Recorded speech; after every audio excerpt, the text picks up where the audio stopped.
I'm so glad you brought that up. Thank you, Tyler.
Today is February 5th, the year of our Lord, 2021.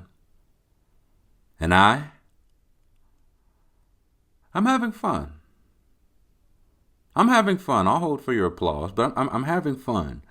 And I'll tell you why. I think I finally got the merch situation figured out. That should be coming soon.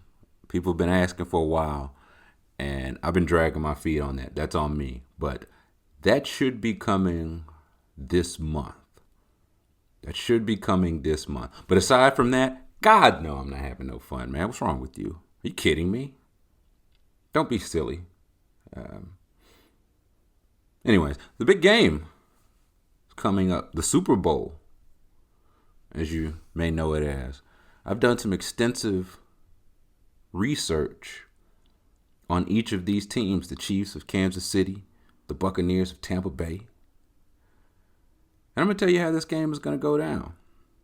Okay? I already gave you the prop bets. The prop bets that are going to hit. Check out the Smarter Than the Average Bear podcast. I posted that this past Monday when that dropped. So that's the prop bets. But this is for the game. This is for the X's and O's, the Jims and the Joes. You know what I mean? So we got the Chiefs. They're from Kansas City, like I mentioned. Okay? Regular season, they were second in offensive DVOA, 22nd in defensive DVOA. Again, DVOA takes into account like down, distance, situation, opponent, all that. Not a perfect stat, but a consistent one. Okay, so second in offensive DVOA, 22nd in defensive. Now their defensive line is 18th in pass rush win rate and 26th in run stop win rate. That's bottom half for both of those. The Buccaneers offensive line, that's the team they'll be facing, you understand? They're 17th in pass block win rate, 17th in run stop win rate. So about average. About average. And the Chiefs' offensive line is down pretty bad. It's down pretty bad. Like from the start of this season, they had 2 offensive linemen opt out. They lost their starting right guard.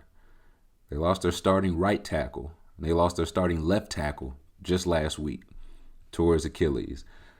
So he's out. And still, as a whole for the season, they rushed for about 1,800 yards as a team. 4.5 yards per carry, which is good. The line had the 4th best adjusted sack rate. Again, that's counting for down, distance, opponent, and all that. And Patrick Mahomes is surely a part of that because he makes such quick decisions, gets rid of the ball quickly. But to my knowledge, he'll be playing this Sunday. So 4th best adjusted sack rate is pretty good. Now, this will be their first game without their left tackle. That's pretty big. That's pretty big. But they've been able to run, relatively well against the Bills and the Browns in the playoffs, if not often. Like Darrell Williams played well. Clyde Edwards-Helaire saw that he participated in practice. He was a full-time participant in practice for the first time since week 15, so over a month. So he looks to be healthy. They shut down the run pretty well against the Bills, like Josh Allen aside, but even then, You can see that it's better for him to run for 11 yards than to throw it to Stephon Diggs for 65. So they feel like they were content to give those up for the most part. Their defense got an interception a piece. They picked off Baker Mayfield once, picked off Josh Allen once. I'm thinking they get at least one Tom Brady throw. Get their hands on at least one Tom Brady throw. He plays for the Bucs. That's the other team. Now they're third in offensive DVOA, fifth in defensive DVOA. So top 5 in both of those. Their defensive line is monstrous. Like they're fifth in pass rush win rate, second in run stop win rate. Chiefs offensive line, we just talked about, they're sixth in pass block win percentage, but 31st in run block win rate, second to last in run block win rate. And the Bucs defense is second. So the advantage there for the Bucs is definitely to run. Leonard Fournette has looked pretty good in the postseason. Ronald Jones, not so much, but it appears that there will be avenues there for them to run. On defense, read that they blitz the 5th most times in the league. So Tampa Bay likes to send the pressure. But here's the thing. Patrick Mahomes is the best in the league against the blitz. He was number 1 in quarterback rating against the blitz. Right? So you got 2 options. You either keep doing what you've been doing, right? Keep sending pressure, try to switch it up, but keep sending the house, which is what he's literally the best at. Or you back off a little bit and give Patrick Mahomes a little more time to survey the field. It almost feels like a lose-lose here. Now, their defense this postseason, they kept some pretty good receivers in check. As you remember, Michael Thomas didn't have any catches. No catches. They kept Terry McLaurin from Washington in check. They kept Devontae Adams in check. But a fascinating statistic that I read about the Bucs this postseason, 45% of their points in the playoffs have been off of turnovers. 45%. Now, they were third in regular season at that, so they're normally good at it. That's not new. But that was 21% in the regular season. Over twice as many here in the postseason. And the Chiefs, on the flip side, had the 4th fewest amount of turnovers in the regular season. And in 2 playoff games, they have 1 turnover. Y'all remember that terrible Chad Henne throw? It came in, it was like, oh, Chad Henne's going to do just enough to, lead them to victory after Patrick Mahomes hurt his neck, wink, wink. And then he threw that terrible interception. That's the Chiefs' only turnover this postseason. So nearly half of the Bucs' points have been off of turnovers, but the Chiefs don't really turn the ball over. So something to watch for there. Now, they played earlier this season, week 12, and the Chiefs were up 27-10 going into the 4th quarter. Bucs scored a couple times. Like they were coming back. They ended up losing 27-24. The Chiefs won that one. And I mentioned they kept, McLaurin, Michael Thomas, Devontae Adams in check. They did not keep Tyreek Hill in check that game. He had, I think, 200 yards in the first quarter, and he finished with 13 catches for 269 yards and 3 touchdowns. So they did not keep him in check as much. They got a lot of pressure on Mahomes that game. They pressured him 16 times. They hit him 7 times. He was sacked twice, and he lost a fumble. Right? Like if you go into a game, figure, hey, we hit Patrick Mahomes 16 times, or pressure him 16 times, hit him 7 times, and get a fumble out of him.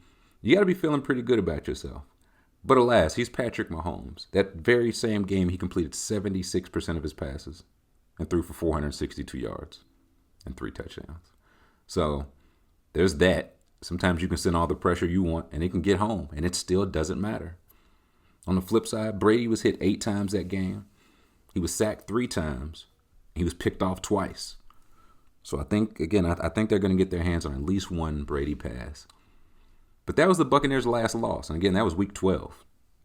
Since then, they played the Falcons twice, the Lions, and the Vikings. Stink, stink, stink, and stink. Okay. Brady ran up 12 touchdowns to 1 pick over those 4 games.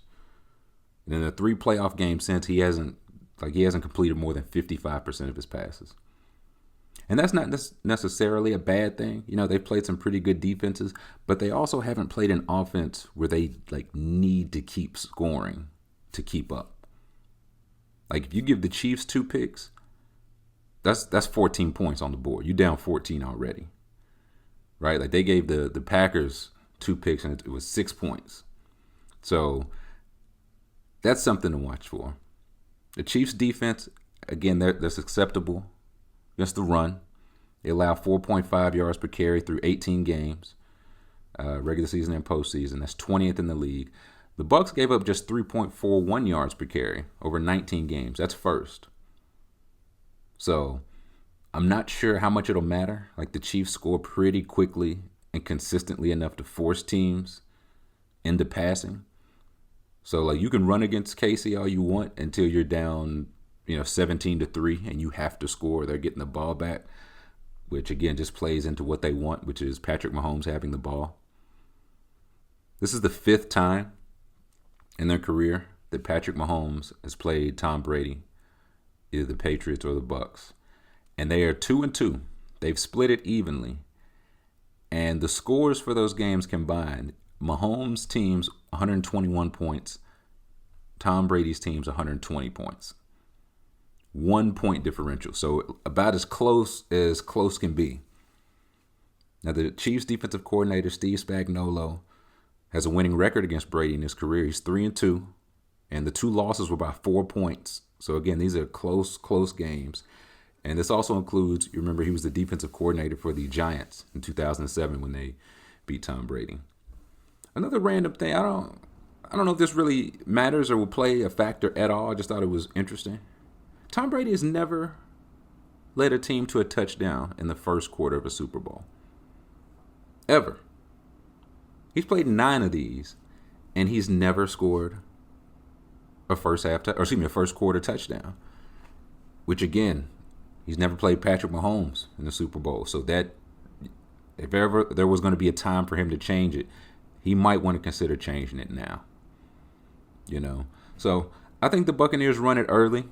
I think they run it often for the advantage. You try to do the thing where you keep the ball out of Patrick Mahomes' hands as much as possible. It won't really matter because he doesn't need like a whole bunch of time to score. But if they can stick with the run, not go away from that, not get down enough to where they have to almost abandon it, I think they'll be able to move the ball. Because again, Chiefs are susceptible against the run. It's a good word, susceptible. I might say it a few more times. Again, Brady's been putting a throw or two up in the air, and the Chiefs, I feel like they're the ultimate like bend but don't break defense. I think they bend here, and they might also break a little bit. Like I think some points will be scored here. I think the over we talked about in the Prop Bets podcast, it was 52 or 54, I believe. So I got the over on that. I think the Chiefs win this 33, Buccaneers 27. And I feel like it's one of those like the Bucs score at the end, like it was 33-20, but the Bucs score at the end, try to onside kick. Like it wasn't really that close. But we'll see. We'll see. Last year I picked against Patrick Mahomes and he won. It will not be happening again this year. Won't catch me twice, Patty. So we're either going to see Byron Leftwich hoist the trophy or Eric Bieniemy hoist the trophy, if they even let them get near it. You know what I mean? But those are my big game predictions. Go forward. Listen, take the analysis. Take that as law. But the prop bets, don't take those as law. Take those as the opposite of law. Run far, far away from those. Okay. And speaking of football, you guys hear about this? Matthew Stafford got traded. Matthew Stafford got traded to the Rams for Jared Goff. It was 2 first-round picks and a third-round pick for Stafford and to get off of Jared Goff's contract. Which one makes me think, how much does Deshaun Watson get? How much does he go for? Like, his contract's not one you want to get off of. Like, you're fine with it. It hasn't even kicked in yet. But I'll say this. I really respect the hell out of the Rams for saying, like, we just don't do draft picks. Or we don't do first-round draft picks. Like, we just don't have time for the guessing games. Right? Like, their last I don't know how many picks. 2017, they traded their first round pick as part of the package to move up and get Jared Goff the previous year. 2018, they traded their first round pick to get Brandon Cooks. 2019, they traded their first round pick down to acquire second and third round picks from the Falcons. 2020 and 2021, they traded their first round picks for Jalen Ramsey. 2022 and 2023, they traded their first round picks for Matthew Stafford. So maybe they can draft again in 2024. Maybe. And I respect it. Like, the beauty of not having first round picks is you can just pay the good players you already have, right? Like, you don't have to worry about extending draft picks you don't have. Like, they want you to draft a bad person in the first round and extend them anyway. The Rams are not playing into your games. It's chess. It ain't checkers, you understand? Now, the Rams, in the Jared Goff era, they went 4-12 his rookie year. That was Jeff Fisher's last year, which I don't think should count. If you played under Jeff Fisher, it shouldn't count, which really lets you know how great Steve McNair was.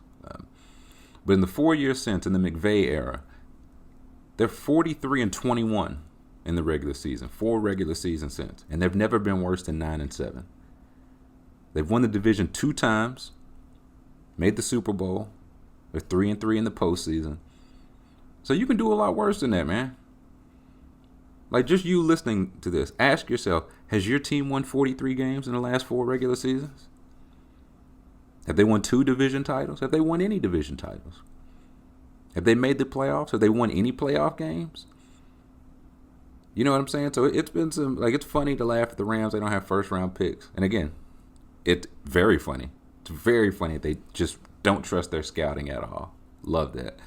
But right now, you got a top 5, maybe higher defense with Aaron Donald, Jalen Ramsey, guys in their primes. You got the offensive mastermind, as we've been told, and he's got some weapons. So the play is for now, and I respect it. Right, like that half in, half out stuff, that's scared money. And there's one thing I know about scared money is that it don't make no money. On the flip side of that, now the Lions have 2 extra first-round picks and a third-round pick and Jared Goff. Did you know that over a 7-year period, the Lions had 2 first-round picks 3 separate times? Now, if you go back to 2004, they got wide receiver Roy Williams and Kevin Jones. 2009, they got Stafford and tight end Brandon Pettigrew. And then the next year, 2010, they got Ndamukong Suh and Jabba Best. Now, some of those picks worked out. Some of them didn't. They had Calvin Johnson. I think it was 05 draft, maybe a little later, but Calvin Johnson was in there. But yeah, some of the picks worked out, some didn't for various reasons. But that's kind of the point, right? Like, I really liked Jabba Best. I thought he was going to be good. He had concussions. Like, it happens, right? That's part of it. And for all them first-round picks, still no playoff wins, right? So you can hit on the first-round picks if you want to. Like, Stafford was a hit, and Ndamukong Suh was a hit. You can hit on them and still have absolutely nothing to show for it. And again, the Rams won 3 playoff games in the last 4 years.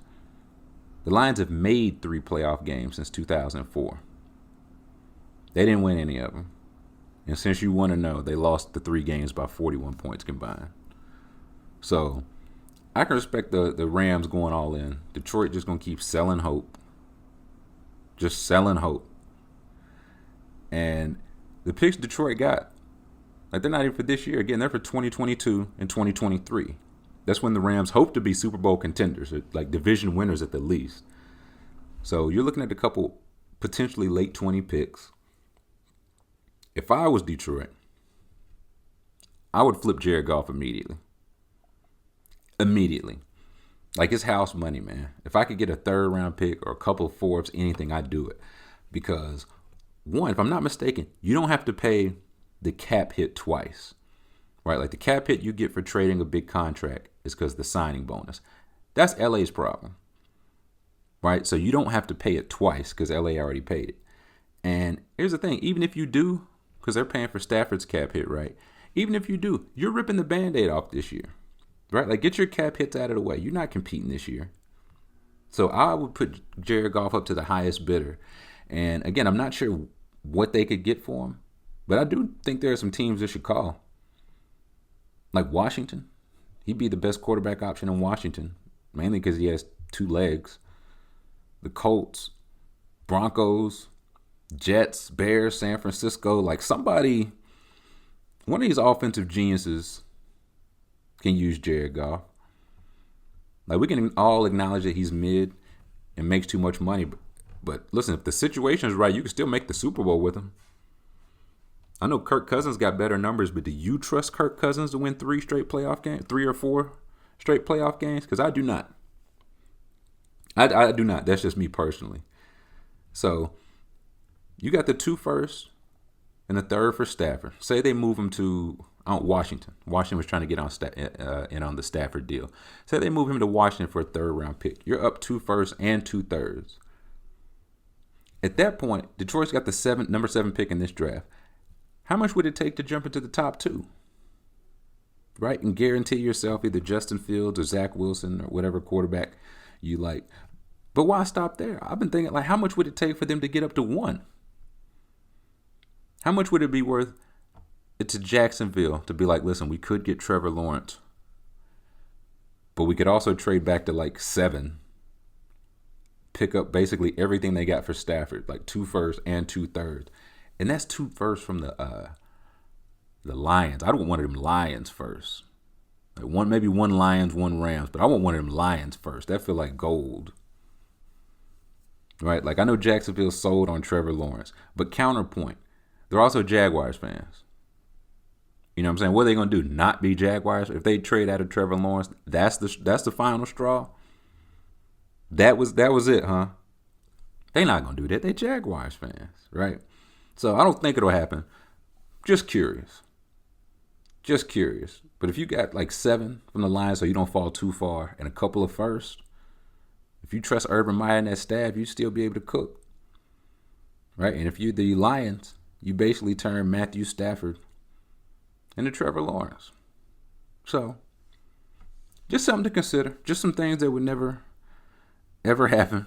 But something to consider. And speaking of trades, y'all see these segues? I'm on it today. Speaking of trades, I know y'all have seen this, but it is so funny to me that the Nets, since the Harden trade, have 121 offensive rating, which is the best, which would be the best of all time. And they have 118 defensive rating, which would be the worst of all time. That's very funny to me. But the thing is, like that, I feel like that's the game they want to play. That's still a +3 net rating. I saw for 4th quarter scores, the top 3 in the entire league are Kyrie, Durant, and Harden in some order. That's right. So if they're going to have the best offense of all time and also the worst defense of all time, I feel like you take that bet. Now, the previous best offense of all time was Dallas. And that was Dallas last year. They were at 116.7. Best of all time for a full season. As of right now, 4 teams are ahead of that. 4 teams. And again, we'll see how it shakes out. But I don't know, something about this math kind of fuzzy, man. Dallas just broke the record and now 4 teams potentially about to break it. And on the flip side of that, the Wizards' defensive rating last year, 115.5, was the worst of all time for a full season. And as of now, there are 2 teams on pace to break that. Like, it almost don't even mean anything anymore. Like, the record the more threes that keep getting taken, the more that record is going to get broke every single year on both sides. So, that's just good basketball. I think that's what the people like to see. And I think the Nets, I think they're getting it together, man. Like, if y'all saw the game against the Clippers the other night, that was a doozy. Like, the Clippers went small with them. And that's generally how the Clippers cook, just putting their best 5 out there. But that really benefits the Nets. Like, it was Reggie Jackson, which, strike one. Reggie Jackson, Paul George, Kawhi, Batum, Marcus Morris against Kyrie, Harden, Joe Harris, Durant, Jeff Green.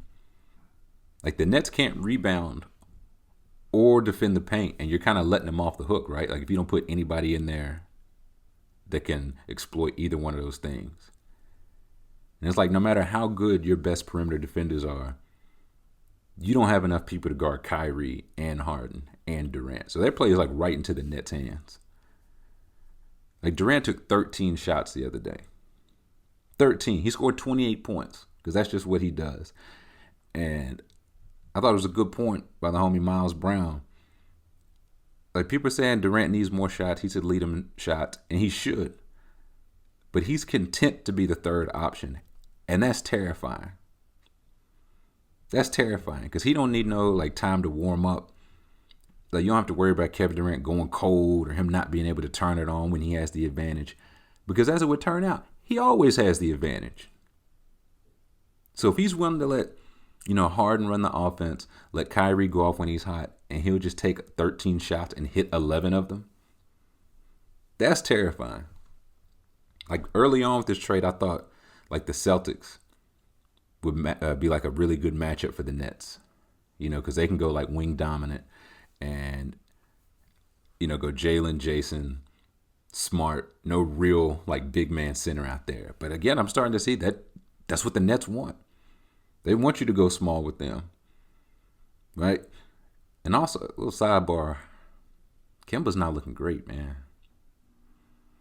I know he left the game against the Warriors. He came back, hit a couple shots. I don't know how many points he finished up with, but boy, oh boy, it was like that was supposed to be the big three.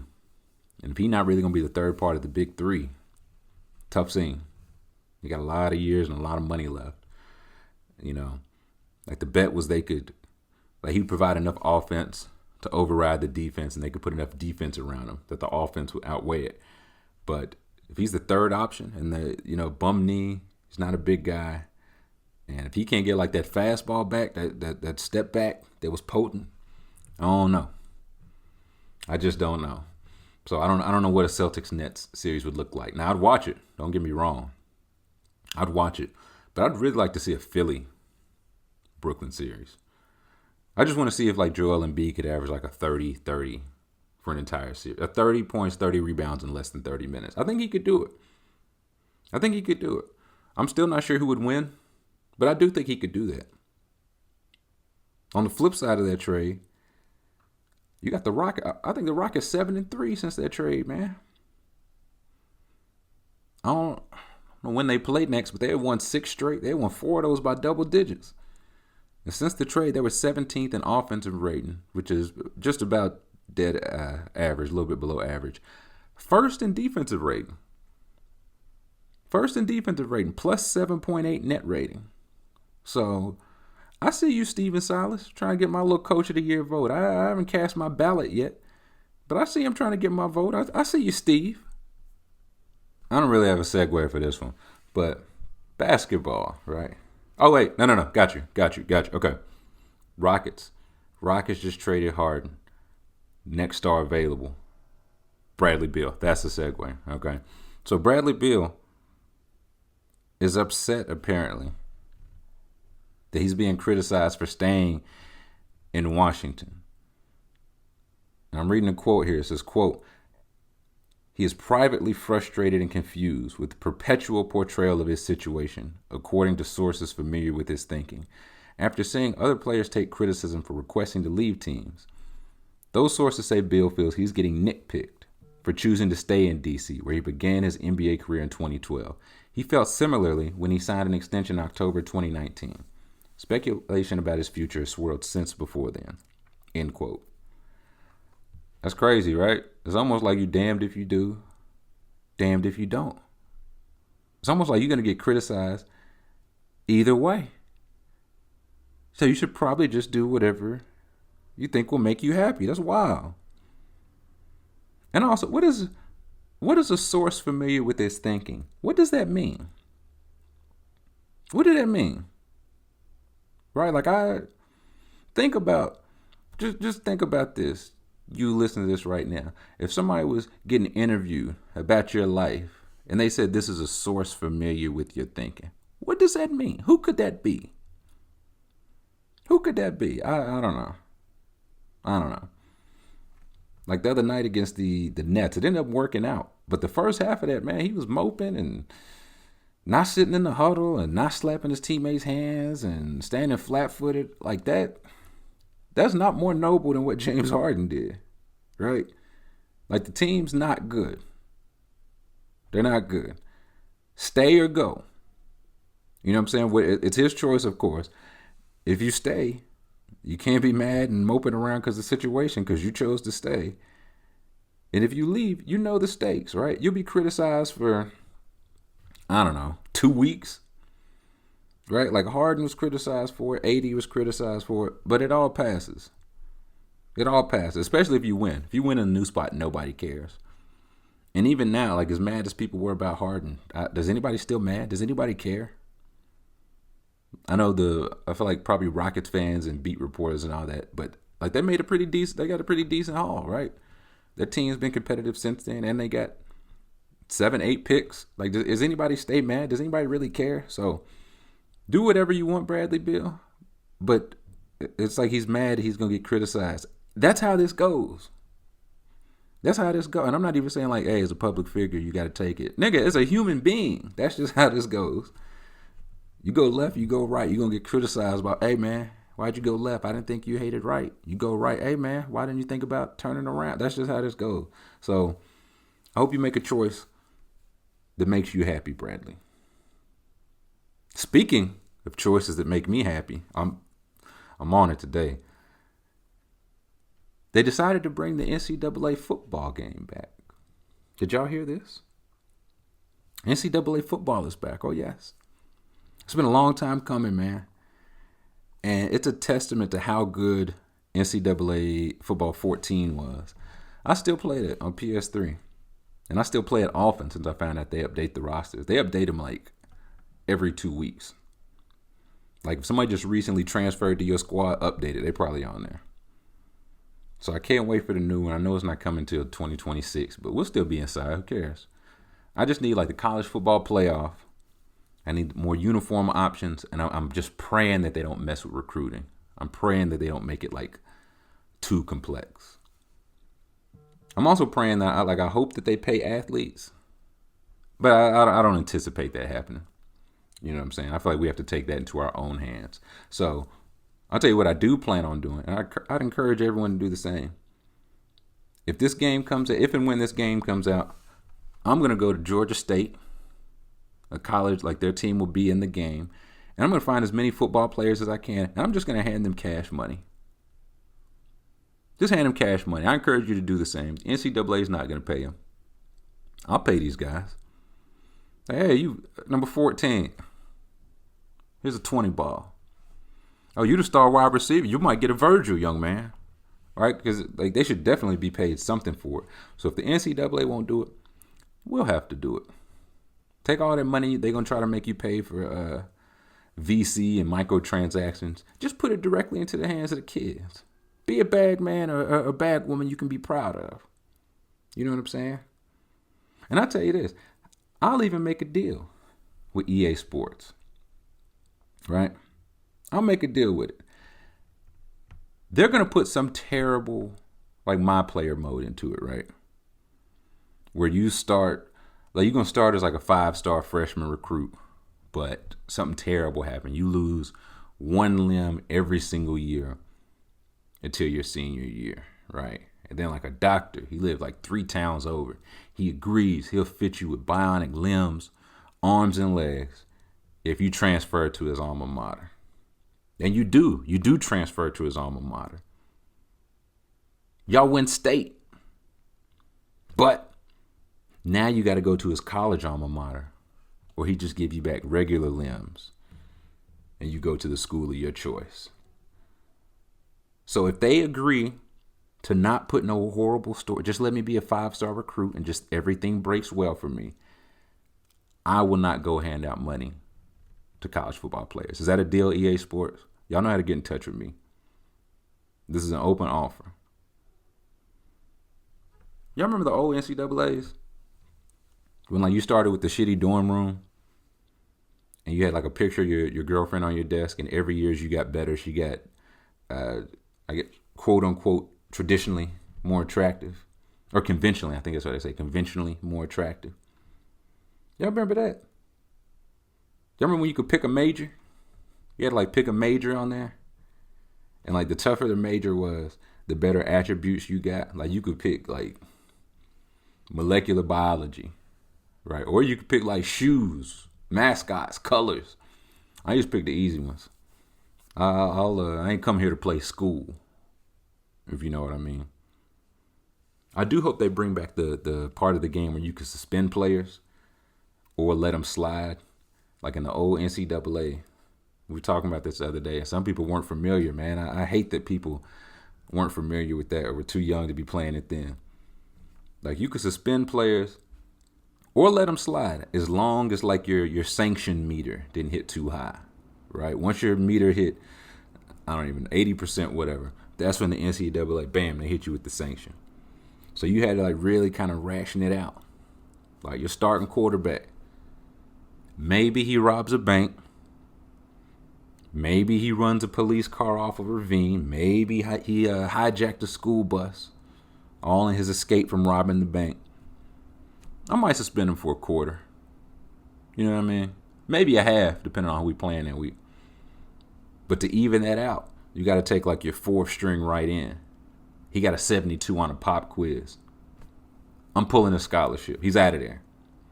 I'm banning him and his bloodline from admission to the university. He'll never set foot on these premises again. Right? Whatever it takes to even it out, man. You really do feel like Urban Meyer, right? Like once you crack the whip on the undeserving, it really gets the sanction line under control. So I need that in the new game. I want to be able to pay players. I want to be able to fake a heart attack when things aren't going well, like Urban Meyer, and then end up coaching the Jacksonville Jaguars. No, but I really do want to be able to pay players. Like, while you're recruiting people, like, say, man, it's close. You know, he's considering you, but he's also considering Alabama. Press X to offer him the bag. You know what I'm saying? It's like, okay, all right. Press square to say you can only go to a certain limit. You can't meet all his illegal requests. You can meet some of them. But then you also put an anonymous tip to Paul Feinbaum after Alabama gets him, and you don't. I want that option, right? It's like, you going to guarantee the 5-star recruit the starting job? Press X to lure him with some money in a McDonald's bag. They like that. Or, you can press triangle to play the game the right way and recruit on your merit and the tenets of your university. And at that point, the game just cuts off. It just restarts. It's like you chose the wrong option. I want an option that'd be like, hey, press circle to have Malcolm Gladwell defend your coach for covering up sexual abuse of minors for years by saying he's hired to know football. You just press O for that.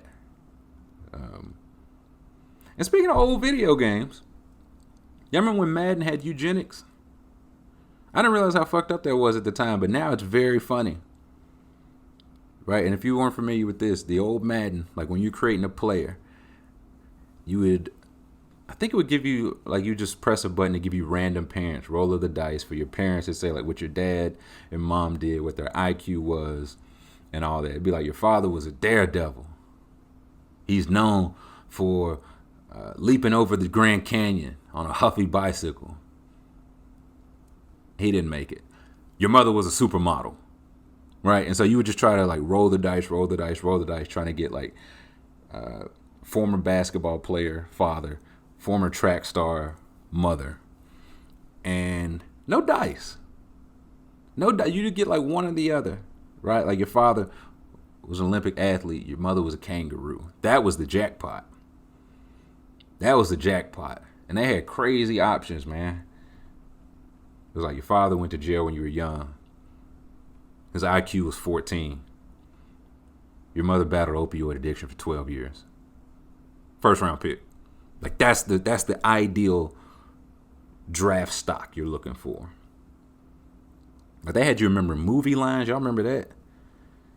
Like, to build your, like, I guess your brand, your marketability, you have to remember, they give you movie lines. You have to read over a script and then recite it back the way that it was given, right? Like, with the emphasis on the right words, the punctuation in the right words. Be like, I am Queens Boulevard. That's option A. Or it'd be like, I am Queens Boulevard? And if you get it wrong, you don't get the movie, and everybody hates you. I think they should bring that back too. I think they should bring back the mini camps.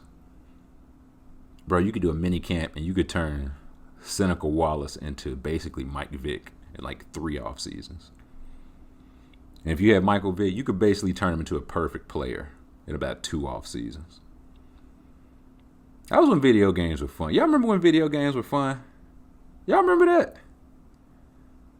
Yeah, me neither. Our first question. We'll mix in a few more questions, rants, deep dives, things of that nature. Y'all know how it go by now. This is from Genie, minority AMC owner himself.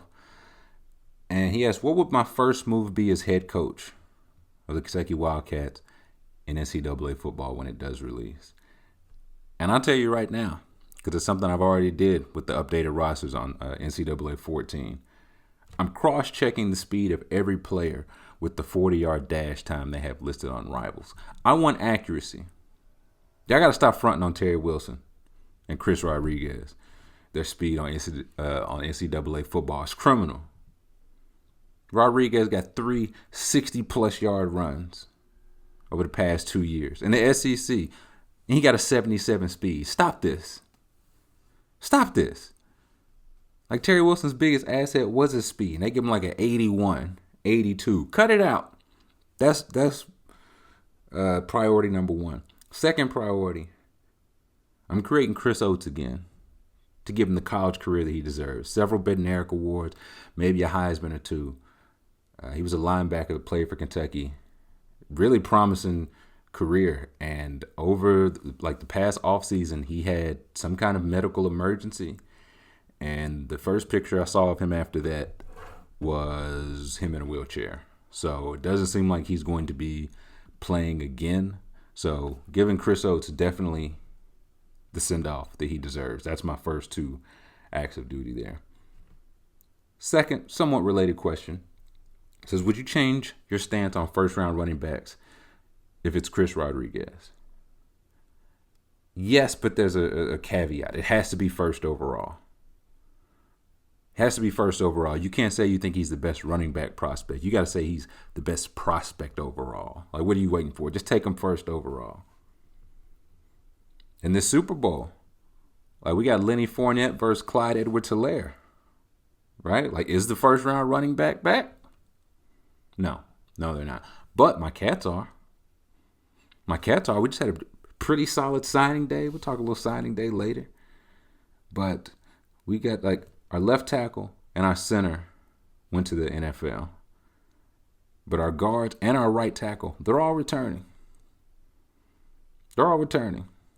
Like the right tackle, he made PFF's all-first team last year. Chris Rodriguez, the running back in question, made second team. And they got him with a 77 speed. That upsets me. It really upsets me. Like Luke Fortner, one of the guys coming back on the offensive line, was second team all SEC. We got a safety that's third team coming back. We got a transfer coming in. His name's Justice Dingle. Great name.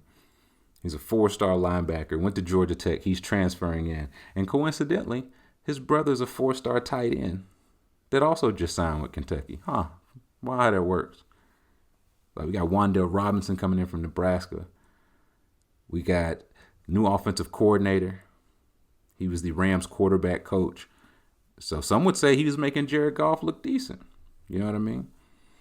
He's going to be coaching up Joey Gatewood, who was the number 1 athlete of his class, transferred from Auburn to play. And again, the NCAA roster's already looking tremendous, man. Already looking tremendous. We got Luke Fulton. He's a linebacker from Michigan State. We got Trevin Wallace, who apparently plays every position really well. Like linebacker, running back, quarterback. Got him. So I just want it on the record, again, that we're a football school and a women's basketball school, right? So let's just not forget this when Ryan Howard wins Player of the Year and goes number 1 in the WNBA draft and also the NBA draft somehow. Thank you. Deep dive. It's Black History Month, as you know. So I think I'm going to do a Black History deep dive every week into a different part of Black history. Might do it after February too. Might not. But today's deep dive, is something I'm not sure a lot of people know about. And I can't remember if I've talked about it here. I know I haven't did it to this extent. But it's in 1985 when the city of Philadelphia bombed its own citizens. Black History Month, because that's part of Black history too. They wouldn't just bomb, their own citizens in every neighborhood, you know what I mean?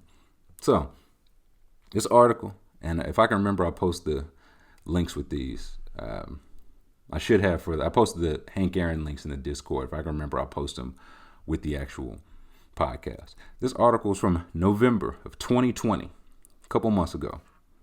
Quote, the Philadelphia City Council this week formally apologized for the decision in 1985 to drop an improvised bomb on a row house occupied by the MOVE separatist group, a desperate action that resulted in a fire that killed 11 people and destroyed 61 homes. MOVE, not an acronym, was a political and religious organization whose principles were anti-government, anti-technology, and anti-corporation. Its creator, John Africa, fire name alert, combined black revolutionary ideas with environmental and animal rights, as well as a back-to-nature movement. MOVE was founded in 1972. Members lived communally and described themselves as a family, changing their last names to Africa out of reverence for their founder and for the continent. In nonviolent but disruptive demonstrations, members protested at zoos, pet stores, and political rallies. The group believed in composting, homeschooling, and a diet of raw foods. They also spoke out against war and police brutality. They maintained a complicated relationship with Philadelphia residents. Some sympathized with their mission, while others found their lifestyle to be disruptive. Members frequently had run-ins with authorities. In 1978, MOVE engaged in a 15-month standoff after then Mayor Frank Rizzo, we'll get into Frank Rizzo later, notorious for a volatile relationship with black residents and activist groups, ordered the group to be removed from their home. The confrontation ended in the death of a police officer for which 9 members of MOVE, nicknamed the MOVE 9, great nickname, were controversially convicted and given life sentences.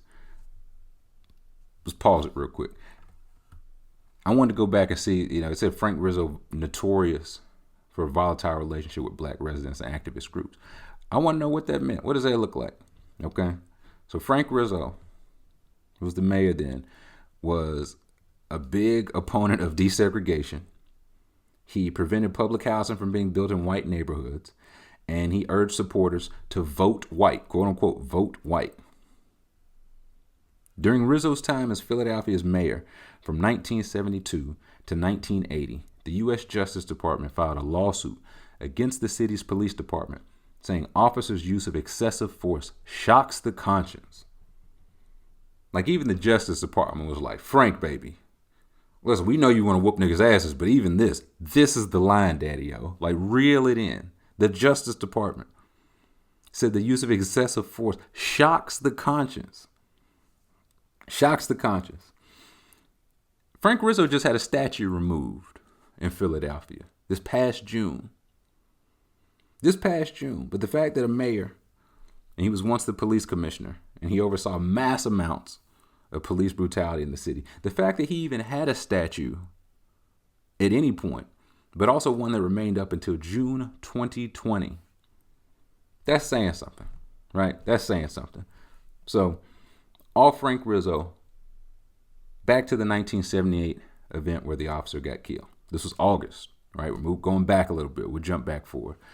But August 1978, hundreds of police officers, organized in SWAT teams and armed with machine guns, water cannons, tear gas, and bulldozers, were involved in the siege, which came at the end of a long standoff with the group relating to complaints about conditions in its premises. 2 water cannons and smoke bombs were unleashed. The MOVE residents took refuge in a basement. Officer James Ramp was killed by a single bullet. Eyewitnesses, however, gave accounts suggesting that the shot may have come from the opposite direction to the basement, raising the possibility that Ramp was accidentally felled by police fire. MOVE members continued to insist that they had no workable guns in their house at the time of the siege, and several months earlier, in May 1978, several guns, most of them inoperative, had been handed over to police at the MOVE house. So, that was 78. We're jumping back to the apology, okay? So this resolution, approved on Thursday in November 2020, marked the first time that the city had formally apologized for the action. The measure, which also calls for an annual day of remembrance on May 13th, the anniversary of the bombing. Right? Love to remember the day that the city dropped bombs on us, baby. Love it. But it's necessary. It's very necessary to remember that. So that was the apology. This is the actual bombing in question. Okay? At 6 a.m. on May 13th, 1985, the Philadelphia police came under gunfire from people inside the home, which led to a day-long standoff. Throughout the day, the Philadelphia Special Investigation Commission later found the police fired more than 10,000 rounds of ammunition in less than 90 minutes. 10,000 rounds of ammunition in less than 90 minutes. Again, they're firing at houses, right? They weren't outside in like an open field. They fired 10,000 rounds at houses in less than 90 minutes. They had to eventually ask the police academy to send more bullets. Okay.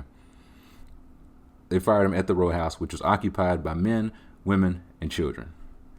Calling the police officers' actions clearly excessive and unreasonable, the commission's report acknowledged that the police were unable to fully suppress gunfire coming from the home, and the efforts to negotiate with the people inside had been haphazard and fruitless. Water and electricity had been shut off for the entire block. So police bomb squad members fashioned an improvised bomb out of plastic explosives, and an officer dropped the charge from a helicopter onto the roof of the MOVE row house in an effort to destroy a fortified bunker that the group had built there. At 5:27 p.m., the bomb detonated, which started a fire that the police ordered firefighters to let burn.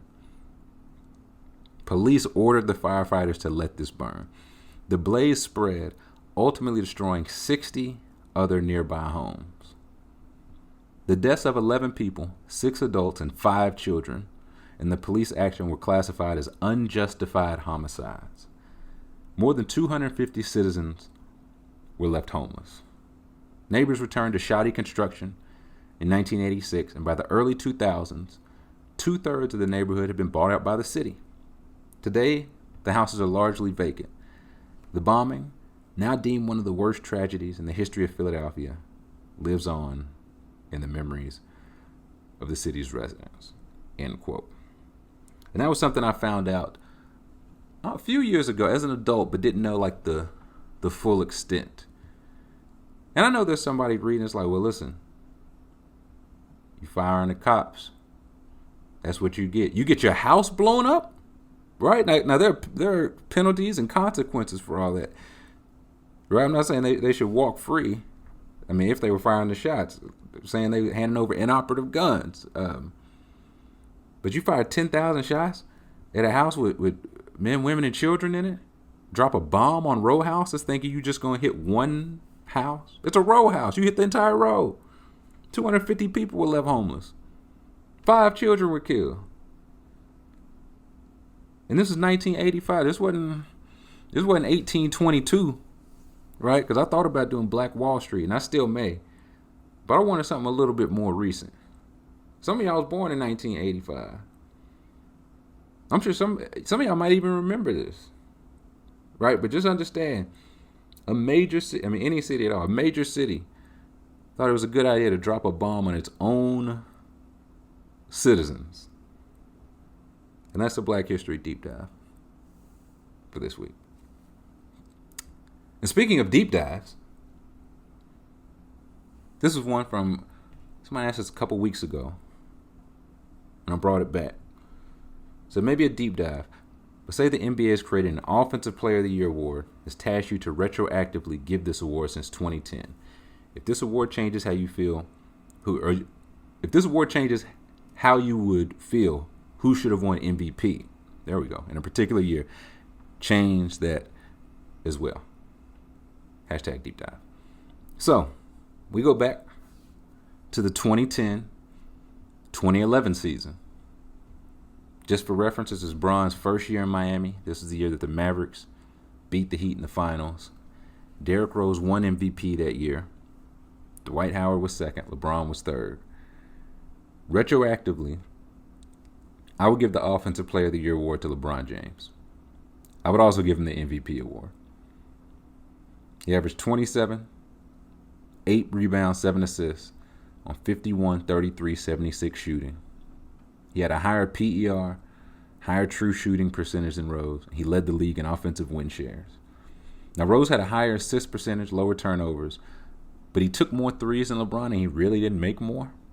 So I think it should be LeBron for both of those. And at the time, I honestly thought Dwight should have gotten it, and he was second, like he was close.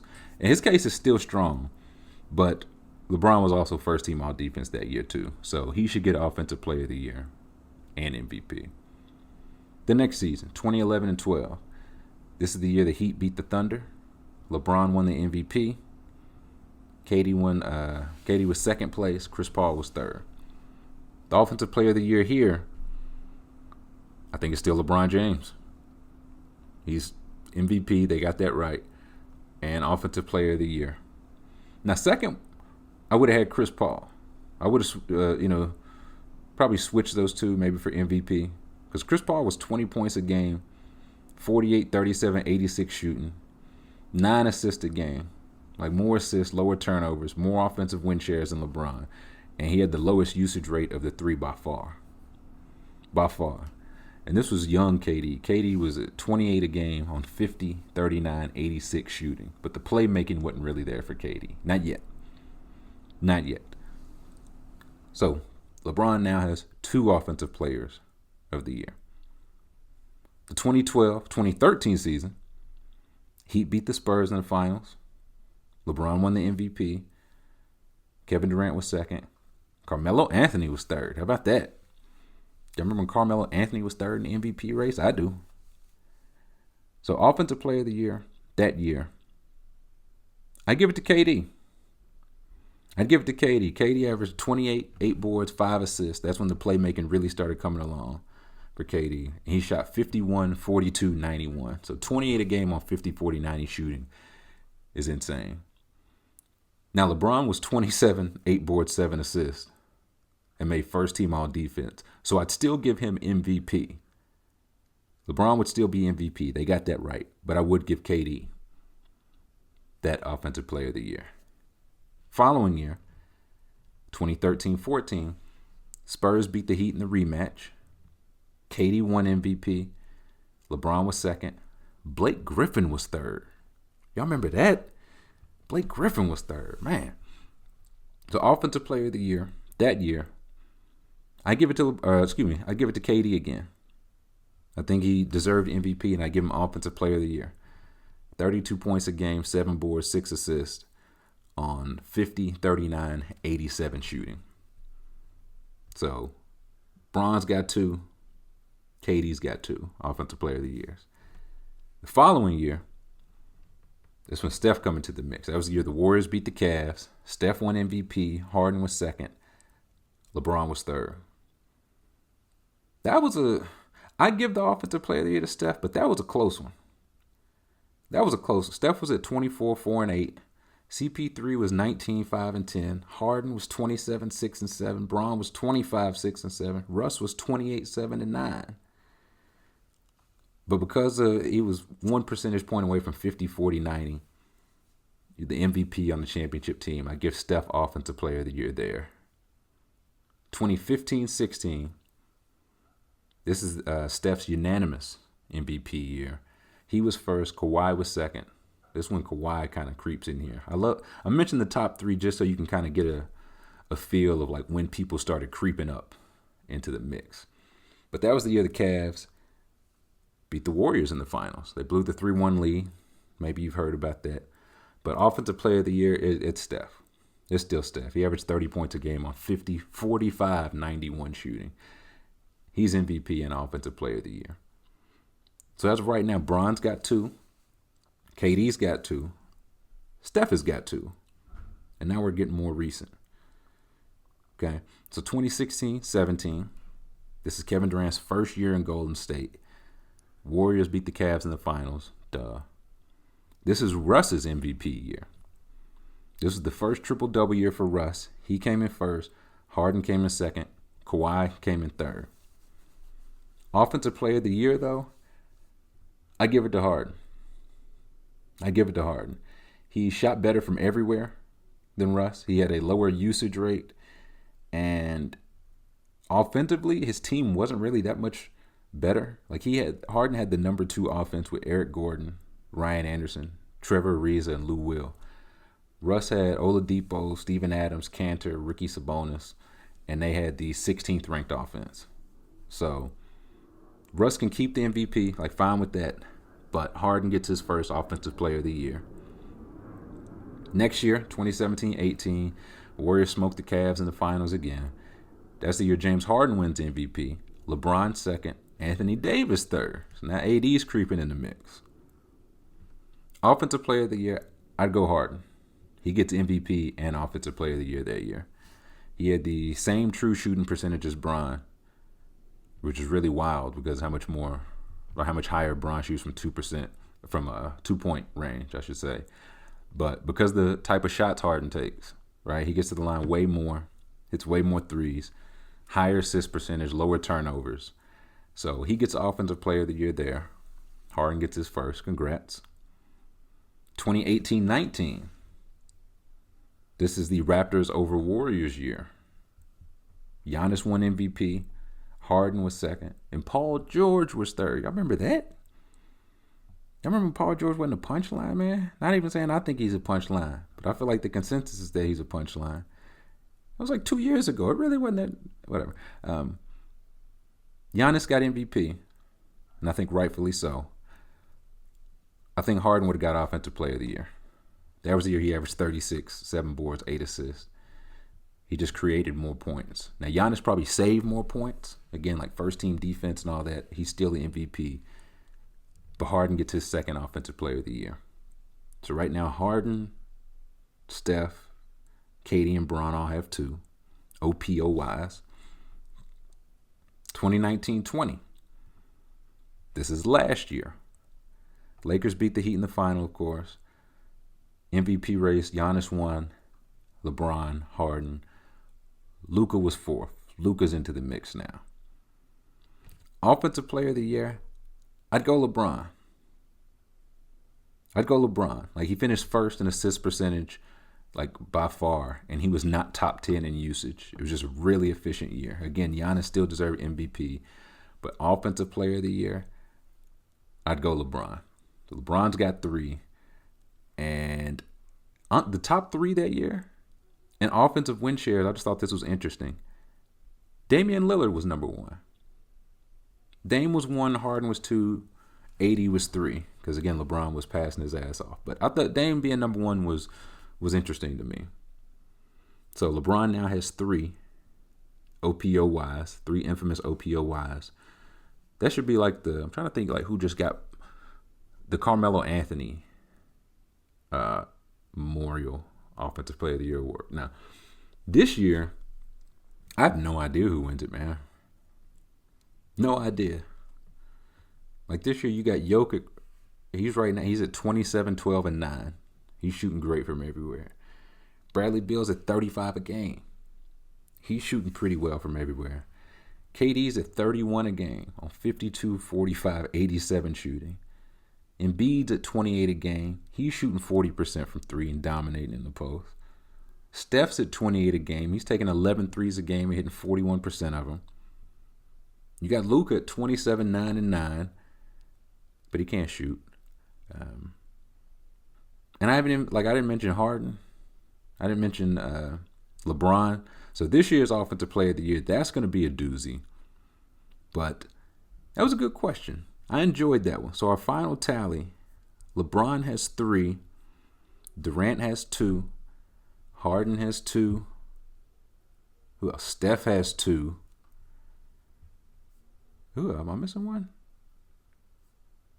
Somebody's missing one. Me. I got no. I don't know. Somebody got it. So, honestly, going back, I thought Harden would have more than he did. But, no. LeBron James. Still good. I think it's year 12 for that guy. He's got 4 kids, man. Like, it's got to end soon. Right? It's got to end at some point. But moving on. Next question. It says, with the passing of John Chaney, people keep sharing the clip of him trying to kick Cal's ass. What other instances of coaches being about it can you think of? Let me say first, that's one of my favorite clips of all time. One of my favorite clips of all time, John Chaney and Cal fighting each other, or trying to fight each other. Like, it's something my mother and I often shout at each other, like in the John Chaney voice. I'll kill you. I'll kill you. Good times. You got to say it in the Chaney voice, though. So, RIP to a real one. And, I mean, he would have made light work of Cal, right? But who would John Chaney had to charge then that he wouldn't have made light work at? Like Mike Tyson? You know what I'm saying? He would have mopped up anybody. It just happened to be Cal there. And so first, it's got to be them. They're number one. Chaney was 62 then. Cal was 35. And I had to go back and see what they were actually arguing about. Quote, on February 13, 1994, almost anniversary, Temple University coach John Chaney threatened to kill Calipari at a post-game news conference while Calipari was speaking at a podium. Chaney entered the conference mid-speech, called him an Italian son of a bitch, yikes, accusing Calipari of manipulating the referees. When Calipari attempted to respond to the accusations, Chaney yelled, "Shut up, goddammit," and proceeded to charge the stage before being stopped by security. While being held back, Chaney shouted, "When I see you, I'm going to kick your ass." As security restrained Chaney, he repeatedly yelled, "I'll kill you," and angrily admitted telling his players to knock your fucking kids in the mouth. Chaney received a 1-game suspension for the incident. Chaney apologized a few days later, and they eventually reconciled. That was fun, wasn't it? Just some guys threatening to kill each other, calling each other Italian sons of bitches. The 90s was wild. Next example, you remember Buddy Ryan? Rex and Rob Ryan's pops. Buddy Ryan used to be fighting. Like he and Mike Ditka. Says Ryan and Ditka, quote unquote, feuded openly. Though Ditka mostly left the defense in Ryan's hands. Ditka challenged Ryan to a fight during halftime of the Bears' 85 matchup versus the Miami Dolphins, with the team at 12-0, but trailing 31-10 in a nationally televised Monday Night Football game. The guys on the team had to separate them, the offense getting Ditka away from Ryan, and the defensive guys holding Buddy. Again, they was getting whooped, but they was 12-0, man. You 12-0 and the head coach and defensive coordinator fighting. That's tough. That's tough. And then Buddy Ryan got another one. Right? He got another one. Him and Kevin Gilbride. They was coaching the Oilers. Buddy Ryan's 20 years older than Kevin Gilbride at this time. They said Ryan had been criticizing Kevin Gilbride's offense, the run and shoot, and referring to it as the chuck and duck. Ryan thought that last-minute defensive stands lost him 2 players to injuries when the offense could have simply run the clock out. At the end of the first half, against the Jets, Gilbride called a pass play, and when Cody Carlson fumbled the snap, Ryan started yelling at Gilbride, who then started walking towards Ryan, yelling back. When they were at arm's length, Ryan attempted to punch Gilbride in the jaw before linebacker Keith McCants and several other Oilers players separated him. So, Buddy Ryan with the shits. He on here 2 times. And the last one I had, Billy Martin and Reggie Jackson. Like, not it's my time to shoot Reggie Jackson. Yankees baseball, Mr. October Reggie Jackson, and Billy Martin. And the only thing I honestly got to know about Billy Martin is that he fought everybody. Like, he fought Steinbrenner. He managed the Yankees on 5 non-consecutive occasions. 5. 5 not like you fire a coach, a couple years later, you bring him back. Like Phil Jackson. Phil Jackson worked with the Lakers, twice? Imagine Phil Jackson working with the Lakers 5 non-consecutive times. But he took Reggie Jackson out of a game for not hustling to a ball in right field. And this is all on tape. They fought in the dugout. You can see as the guy's coming out to replace Reggie Jackson, he's like, yeah, you're out of here. And you see Reggie Jackson like, me? He's taking me out? For what? And the guy's like, hey, man, go ask him. Reggie Jackson says, okay. He goes to ask him in the dugout, and they going at it. They going at it. So those are the examples I can think of coaches being really, really with the shits. And RIP to John Chaney. Another real one lost this year. And speaking of beating your offensive coordinator within an inch of his life, you know what time it is. This week, passing the mic over to that Duff guy, Pat, our buddy down under, Aussie Marcus, and Sal from Boston. And they're going to give us the scoop on Yoga Bonito. That's what we call it in the business. Football is what some others may call it. But soccer. They're going to give us a little soccer talk. And more importantly, a little cool soccer player talk. So I will let Duff Guy Pat, Aussie Marcus, and Sal take it away. All right, we'll do it one more time. All right, Fuck, my bad. All right, 1, 2, 3. All right, hello everyone. I'm that Duff guy, Pat. I got swept into JC once. Don't like to talk about it. I'm here with two of my friends. They want to introduce themselves. I'm Marcus. Obviously, you guys know me as Aussie Marcus, the Australian bloke living in Toronto. And go on. I'm Sal, the kid from Boston with the cute dog that gets roasted for his terrible shoes. And I don't know anything about soccer. And I'd like y'all to explain it to me like I'm 5. Explain it to me like I'm an American. Why should I care about soccer or think this shit is cool at all? So that's the entire reason we wanted to do this. We wanted to. That's pretty much why it brought us 3 together, to be honest. Yeah. And so I meant to me and say Marcus that both as have a lot of experience with soccer. possible. I meant to say that as condescending as possible to y'all. So, make me like this sport. We figured that some of the questions you may have don't involve anything that happens on the field. Absolutely nothing. You guys don't care fuck all about what actually happens on the field. So one of the first questions Sal brought up to us is, who is the coolest person in soccer? And now myself and Marcus, we basically instantly connected and basically said the same name, Zlatan Ibrahimovic. Easily. It's not even close. He is one of the coolest players in the entire history of the game. We could have gone with someone like Maradona, who basically did coke every single day and had to detox before the game, and still was one of the best players. Yeah, arguably probably top 5 best player of all time. My parents have him higher, but yeah. And definitely a top 1 life. Yeah. So, but for our generation, I mean, we decided Zlatan is probably the pinnacle of as cool as you can be, whilst also absolutely being an asshole.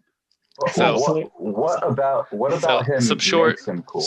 Like I think that there are different levels to cool. Like there's cool like Allen Iverson, like someone that just is like effortlessly can dominate a certain aspect of the game. And then there's someone that's cool like Michael Jordan that's just incredibly mean. But then there's someone that's cool like Tom Brady, who isn't cool at all and is just really good at his sport.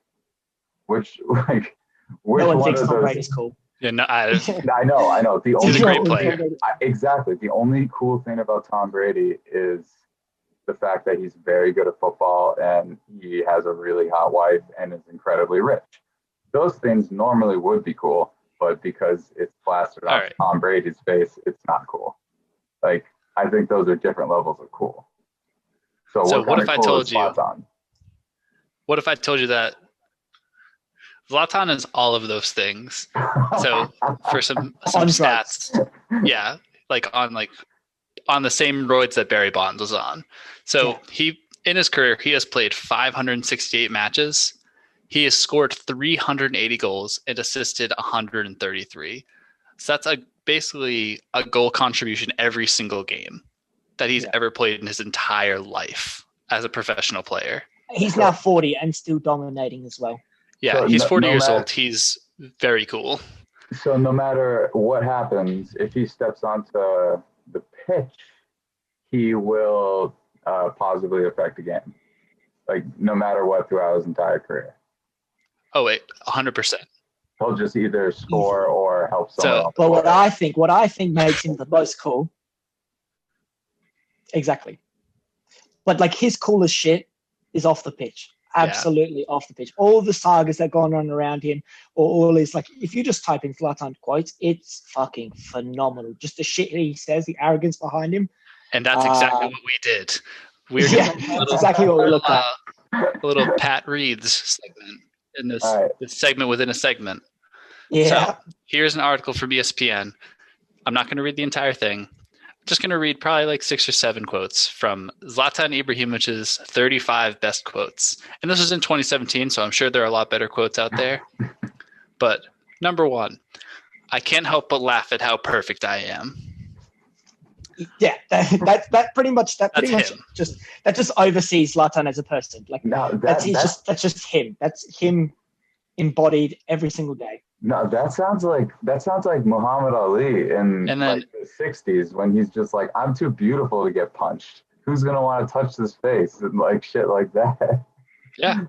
Just like the level of cockiness and it gets even better. Okay, keep going, man. Oh, if you thought that was cocky, better. Like Pat says, it gets better.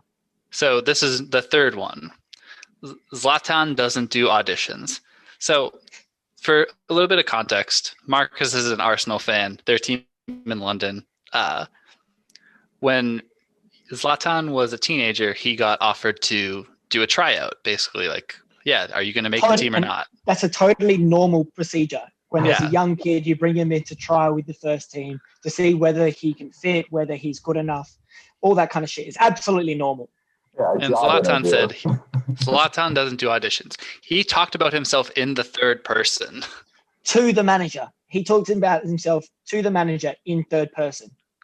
Yeah, one of the best managers, Arsene Wenger. He arguably one of the best, one of like someone that you would not like talk shit to. Wait. What's his guy's name? What's his name? When asked what is his first name Arsene Wenger. His first name's Arsene. So his first name is saying buildings. It's in the felony. Yeah. Yeah. Okay.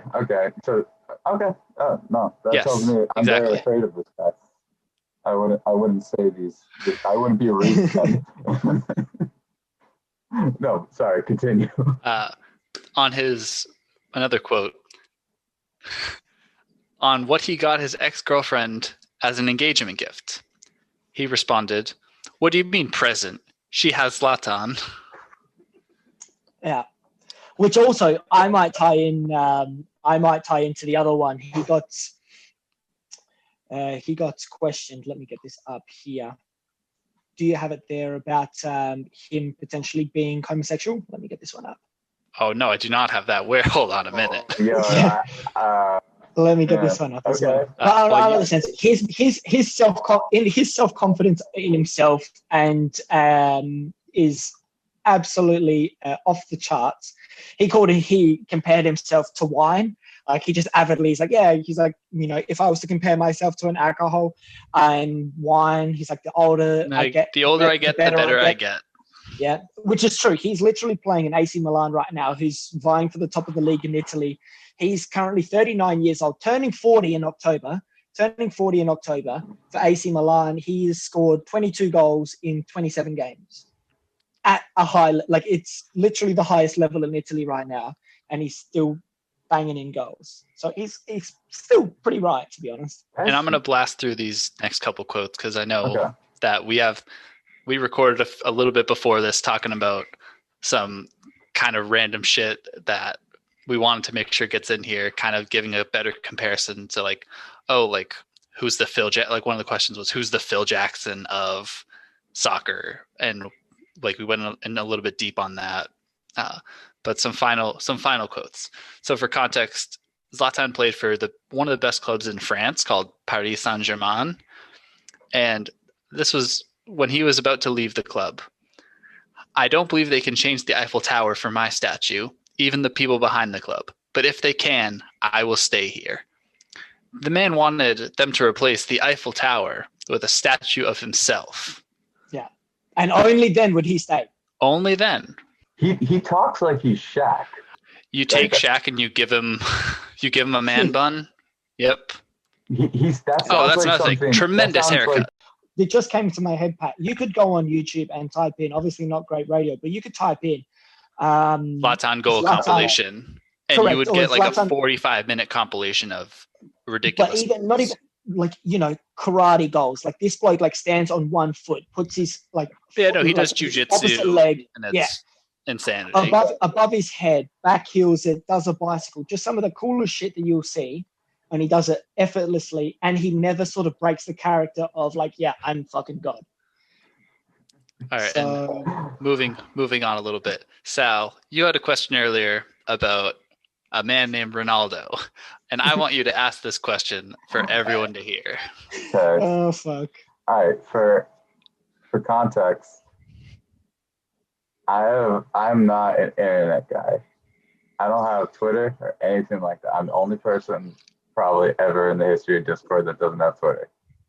I don't know if Ronaldinho or Ronaldo are two different people, and I haven't looked it up because I don't want it to be spoiled because I don't know if it's an internet joke or they're actually two different people, and I don't want to be mocked, so I didn't put it in the chat. All right. And I'm afraid if I Google it, y'all will find out I Googled it.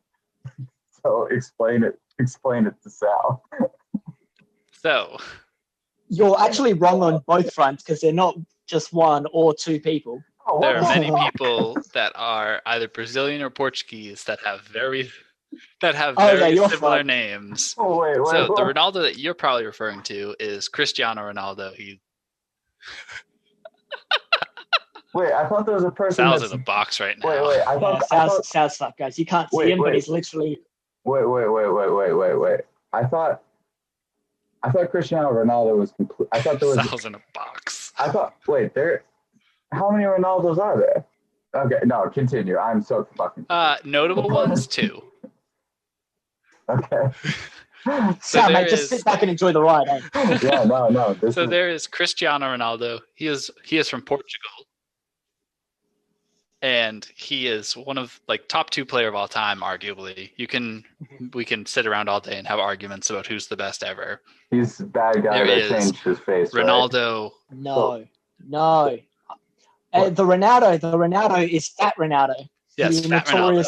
Fat Ronaldo, notorious for being very large, wouldn't fit in his shirt, and definitely had. But he was phenomenal.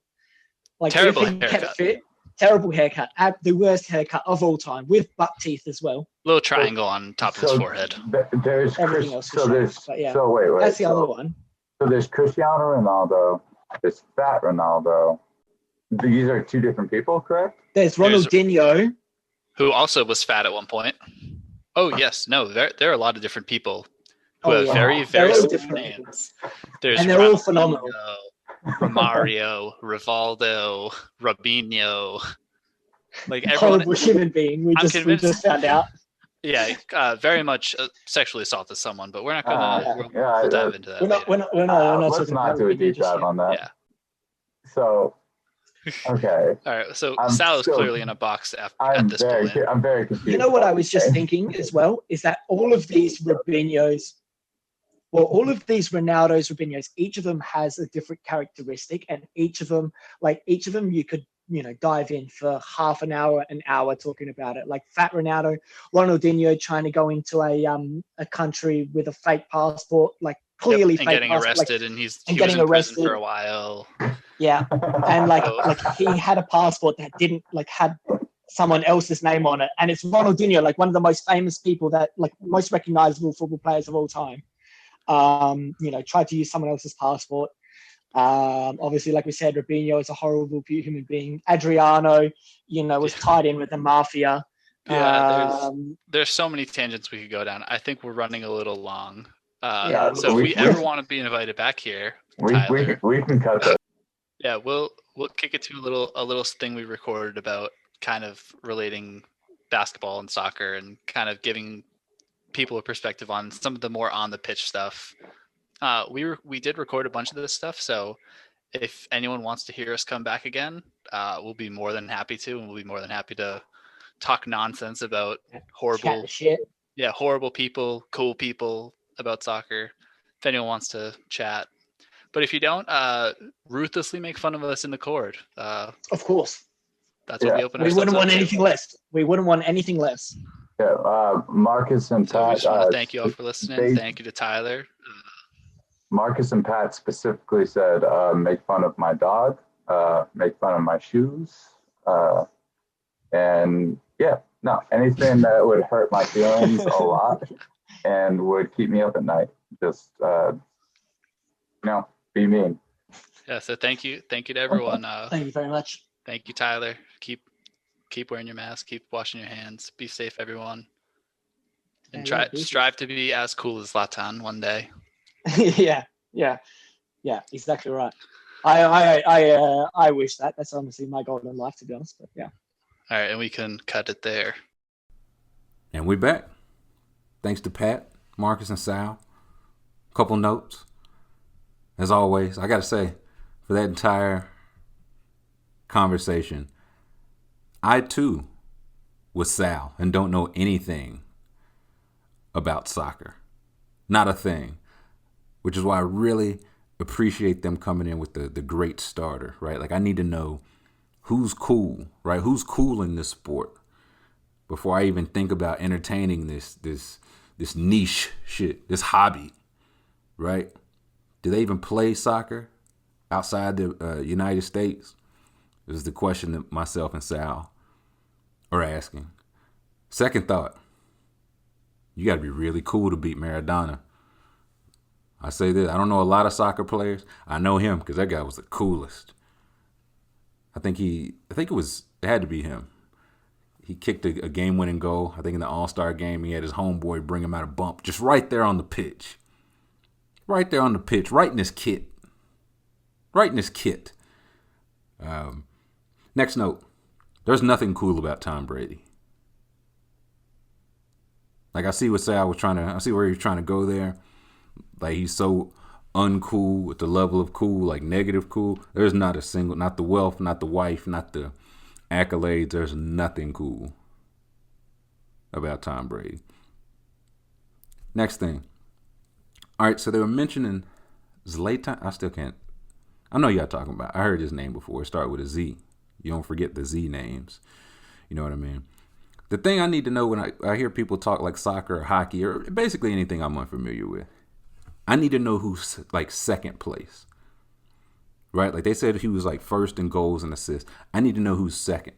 I need to know like what the average is. Right? A goal or assist, like, that sounds pretty good. Like an assist a game, you know what I'm saying? LaMelo Ball had like 13 assists the other night. You know what I mean? That's my frame of mind. I understand it's two different sports, but if you're trying to get me into this niche sport, soccer, then I just need some more perspective. Need some more perspective. Will say, I love two things. I loved him just refusing auditions. Big fan of that. Just like, everybody does it. And he was like, no, thank you. And from the sounds of it, he was right. You can't get mad at that. He was absolutely right. And the second thing I love, that there was a manager named Arsene Wenger. Big fan of that name. Fire name alert. Big fan of the no engagement gift for the missus. And if it is, I feel like rings are played out, man. Get a engagement grill, like a mouth grill, like an engagement $22 million diamond she can put in the middle of her forehead, something like that. You know, so this guy, he's in the year 3021. I got to say, I stopped being Sal when I figured out Sal is basically just James Harden.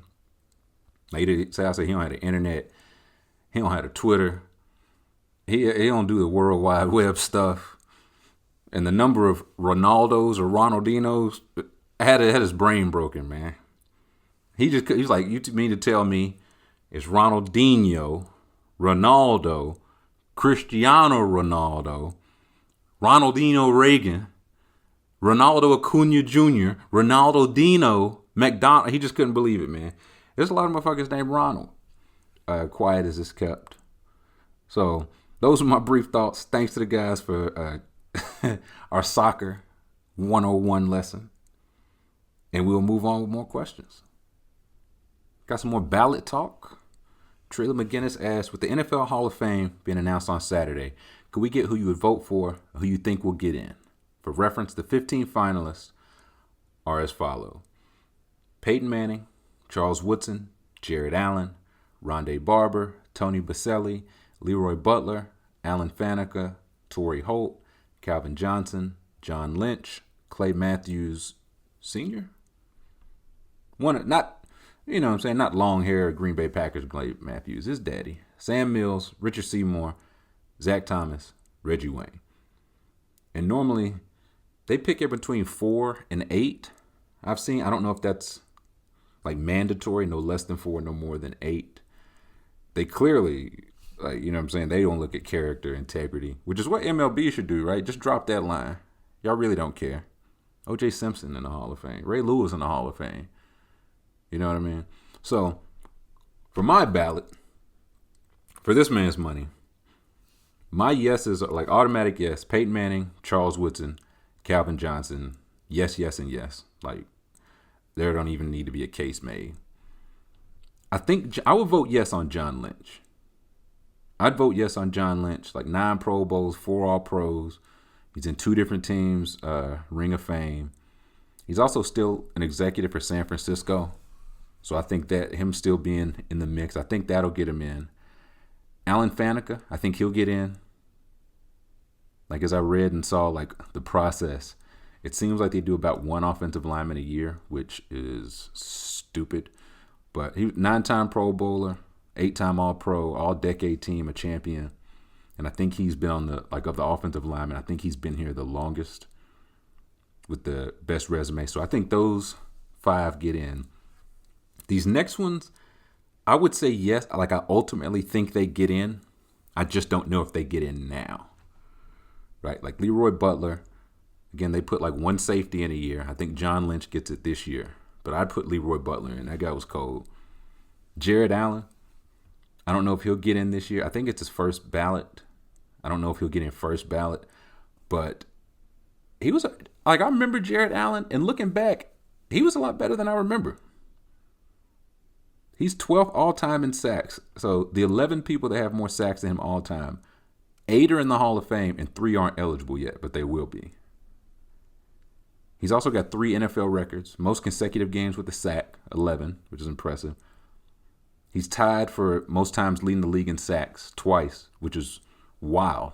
I'm amazed. Nobody has led the league in sacks 3 times. Like, not J.J. Watt, Aaron Donald, or Alden Smith. Like, nobody has done it 3 times. And he's tied for most safeties in his career with 4. So I think Jared Allen gets in, just not this time, but he get my vote in. Rondé Barber, kind of surprised Rondé Barber's not in. Like, he was 5-time All-Pro, All-Decade team. He's the only player in history with 45 sacks and 25 interceptions. He's the all-time leader in sacks for a DB. He scored the 4th most touchdowns all time for a non-offensive player. And he has the record for most consecutive starts by a defensive back. And also, he's not Tiki. So I'd put Rondé in. Torrey Holt and Reggie Wayne, it's going to be tough. Like, it's hell for receivers.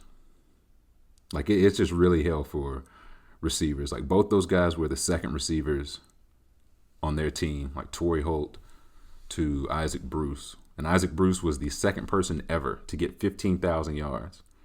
He retired second all-time in yards, and he had to wait 5 years to get in. So I think Torrey Holt will have to wait. Reggie Wayne, of course, played number 2 receiver to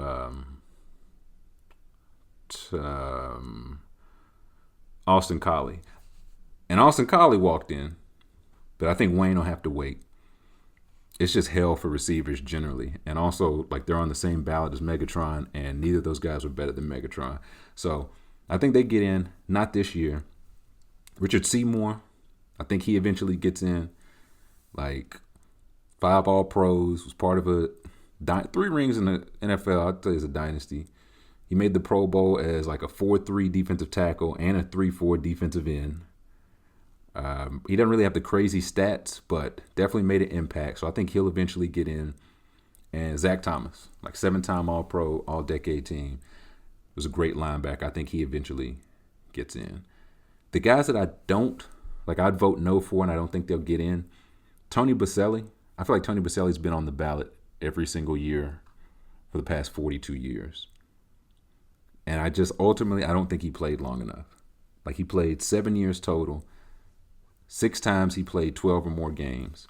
5 Pro Bowls, 3 All-Pros, did make the All-Decade team. But if you're on like that 4 or 5 year prime, like Terrell Davis is in the Hall of Fame. And I think it's the right choice because he had 4 healthy years. In those 4 healthy years, he made 3 first-team All-Pros. He won 2 Offensive Player of the Years, won an MVP, 2 rings. He ran for 2,000 yards, led the league in rushing twice. Like that's the kind of 4 or 5 year run you got to have. And ultimately, due to injuries, Boselli didn't have that. So I would say no. Clay Matthews, I would say no.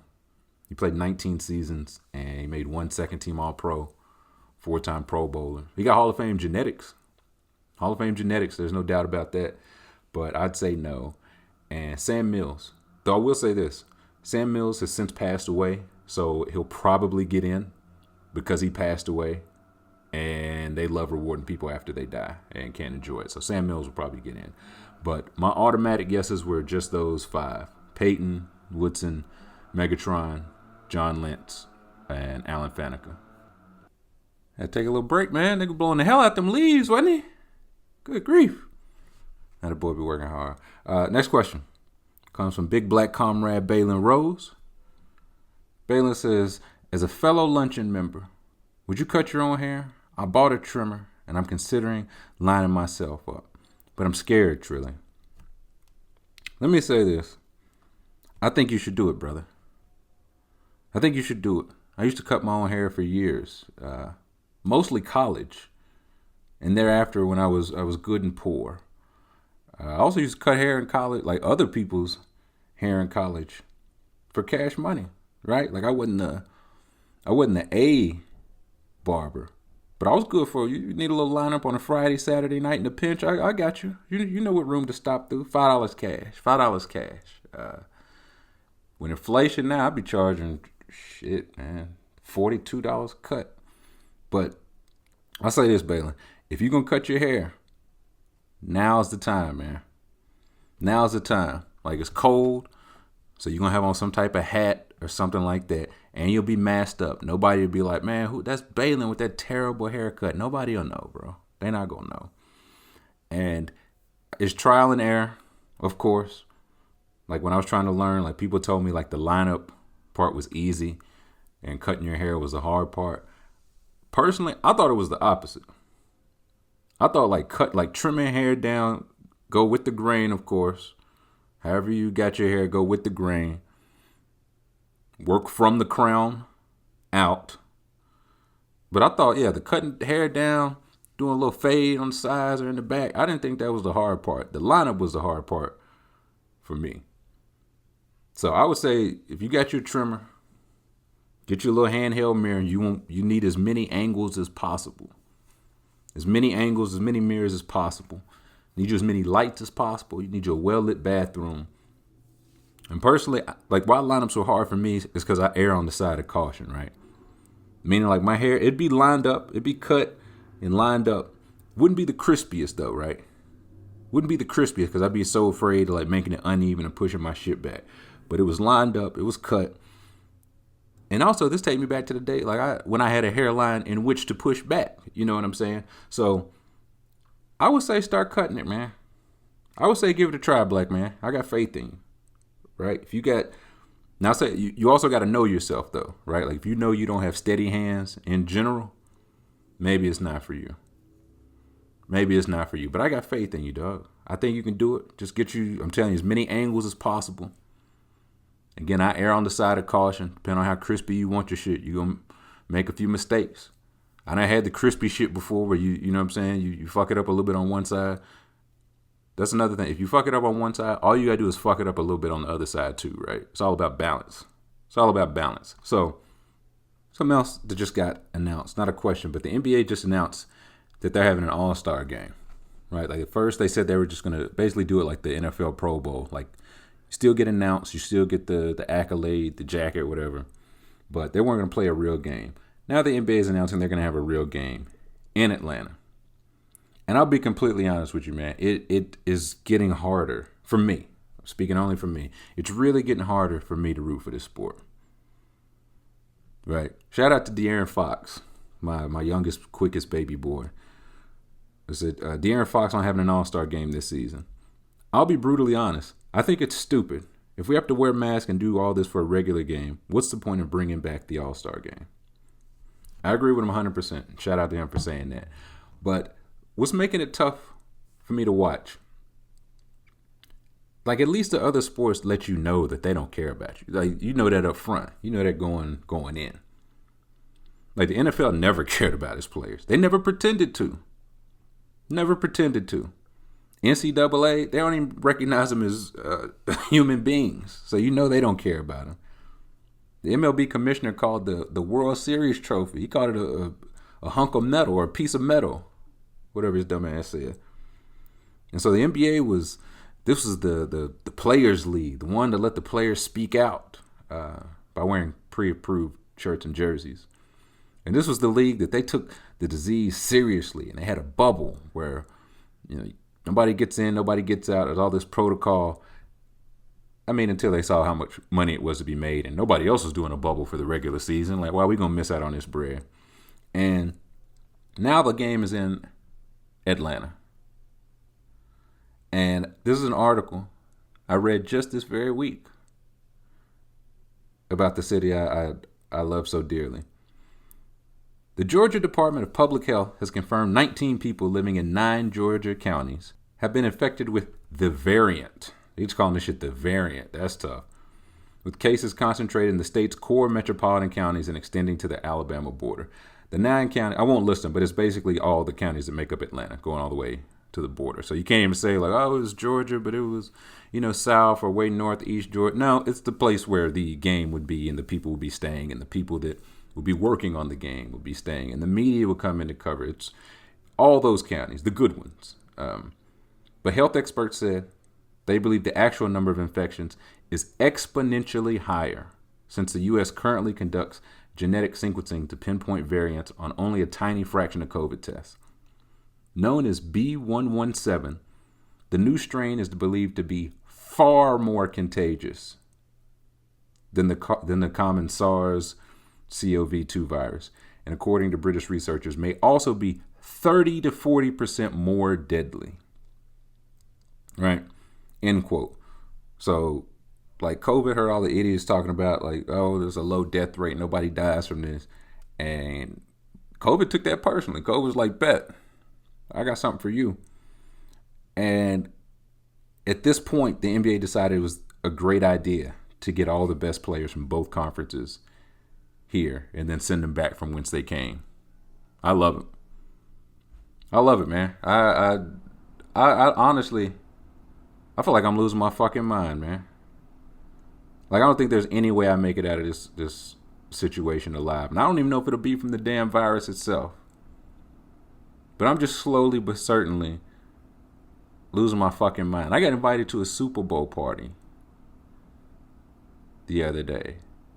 And that's not even to brag, like, oh, you have friends. I got invited by somebody. Like, we don't hang out in normal times. You gonna invite me to a Super Bowl party during a pandemic? You know what I'm saying? So I'm definitely losing my shit. And at least I'll have the All-Star game to look forward to. Looking forward to, when they interview Karl Anthony Towns, who's talked about what COVID has done to his mental health and his family. Looking forward to that. Then they toss it to Nick Cannon for the celebrity game. I'm looking forward to the moment of silence for Sekou Smith, who I know used to work and write for the Atlanta newspaper. Not sure if he's from here, but they'll do the moment of silence right before, like, the 3-point contest where everybody will slap hands and all that. So It's tough, man. It's tough. And again, I'm not out. I clearly still watch it and discuss it. It's my favorite sport, but god damn, man. I just don't know how much longer it stays that way. Like, I've quit teams before. Quitting a whole sport, that's something new for the boy. Like, I waned off of baseball, like, lack of interest. I'm interested as hell in the NBA, but just the way they going about it, man, it just don't sit right with me. But I have NBA questions to answer, and thus I will answer them. Why did the NBA get rid of the Shooting Stars competition? Also, do you have any All-Star Weekend ideas of your own? And I'll tell you this, they got rid of it because Chris Bosh and Dominique Wilkins and Swin Cash, I think it was running up the score. I think other teams were losing hope. It was getting unfair. So I think that's why they got rid of it. But since they are going to go through with it, and it appears they will, I think I need a celebrity game, like a real celebrity game. And they like make it 2 if you need to, right? Like, you can make one celebrity game for Nick Cannon and like whoever the TikTok star of the moment is, or all that. Whoever's in Twilight. Did they still make Twilight? Whoever's in Twilight. But then they need one. I want one for like the celebrities that really play ball, like Terrell Owens, Quavo, Arnie Duncan. Arnie Duncan be out there getting buckets. Obama, J. Cole, like anybody who like really plays ball. I would love to see that celebrity game. So I think that could work. They brought back horse. They had it and brought it back, had it and brought it back. I think horse could really work now, man. I really do, especially with like the 30, 35-foot shots. And to be honest, I'd rather just see like a couple, like give me Dame, Steph, Trae Young, and Kyrie. Maybe a couple, if you can get to 6, maybe a couple others. I'd rather have them just like shoot 30-foot shots. I'd rather watch it than the skills challenge. It's like, oh wow, De'Aaron Fox can throw a bounce pass and an overhead pass. Very cool, very nifty. I would add the G League All-Star game. I would put the G League All-Star game that weekend, right? Because some of those guys from last year are in the league this year. It'd be guys on a like that earned it. Should get that recognition. If you're really trying to make the G League, pop bigger than it is, put the All-Star game that weekend. I ain't saying you got to do it like Sunday prime time, but sometime that weekend. I would still have the dunk contest, but I would add in, with the NBA guys, whoever won the G League dunk contest, and I'd add in 1 or 2 street ball dunkers. Because you put that on 50, 100 grand on the line, Zach LaVine, he don't roll out of bed for that. But like a street ball cat or a G League guy, they going to give you their best dunks. It ain't going to be money to get the NBA guys going for it. It's going to be pride, right? So if he sees, okay, Mr. YouTube do a dunk, Zach LaVine might have to come out his loafers and do like an actual dunk. So I would change that. I'd also have the G League 3-point contest winner. They get a shot, or they get an entry into the NBA 3-point contest. I'm really trying to work in the G League here, as you can see. And overtime, instead of having them go like less time and do the same thing, again, I just go to 30-foot shots. Big fan of 30-foot shots. I would have Kyrie Irving dribbling a ball for an hour. That would be an event. Just him dribbling, because I could watch him dribble and go into layups for about an hour or so. And the last recommendation I had, it's just one that's been suggested. The All-Star Draft should just be on the court before the game. I know they do it, virtually on TV. They sell the ads and all that. I feel like you could sell ads for this too. But top leading vote getter in each conference, I think as of right now, it'd probably be KD and LeBron, I'm guessing. I know KD was leading out east. KD and LeBron, line up all the All-Stars, and you just pick. It's like, oh man, what about somebody will be picked last? What about their pride? Now you care about NBA players' pride? Have you seen some of the things people like at and say to NBA players? Like good ones, the good ones. Like again, it's got to be pride. So those are really the only changes I would have outside of not having a fucking All-Star game in a pandemic. That's really the only tweaks that I would make. Next question is from Ben Simmons Jump Shot. He says, who do you got? Godzilla or King Kong? Godzilla in 4. Okay, and I had to go to the tail of the tape. Y'all give monkeys a lot of credit. Monkeys trick y'all, man. I'm not sure if King Kong could beat like just a regular grizzly bear. And this is how you know King Kong trash. I was trying to find like tail of the tape, like height, weight, and all that. Every single movie King Kong get bigger, right? And I get it. He's growing like he was an adolescent. But he keep growing because they like, okay, there's no way nobody would believe this shit. There's no way. Like, you know what I'm saying? They took down Harambe with the Mac 11. King Kong going down with, you know what I'm saying, the AR had taken him down easy. But King Kong, the estimates that I saw for this upcoming film, he's 400 feet tall. So he came a long way from 25 feet tall. 25,000 tons. But that was an old estimate, right? I couldn't find an up-to-date one. That feels a little light. So, I don't, triple it, right? Okay, like I'll give him 75,000 tons. He's a burly boy. His strengths are, of course, he's got the wingspan. He's intelligent. He's got agility because he's smaller. And again, just physical strength. Just, you know, Monkey is one of the strongest human beings. One of the strongest beings out there. And opposable thumbs. Y'all like to point that out. So I don't want to get yelled at saying I forgot to mention opposable thumbs. Now, his weaknesses, doesn't have any body armor. Like that fur don't really, you know what I'm saying, stop the Mac 11. Poor healing is what I read.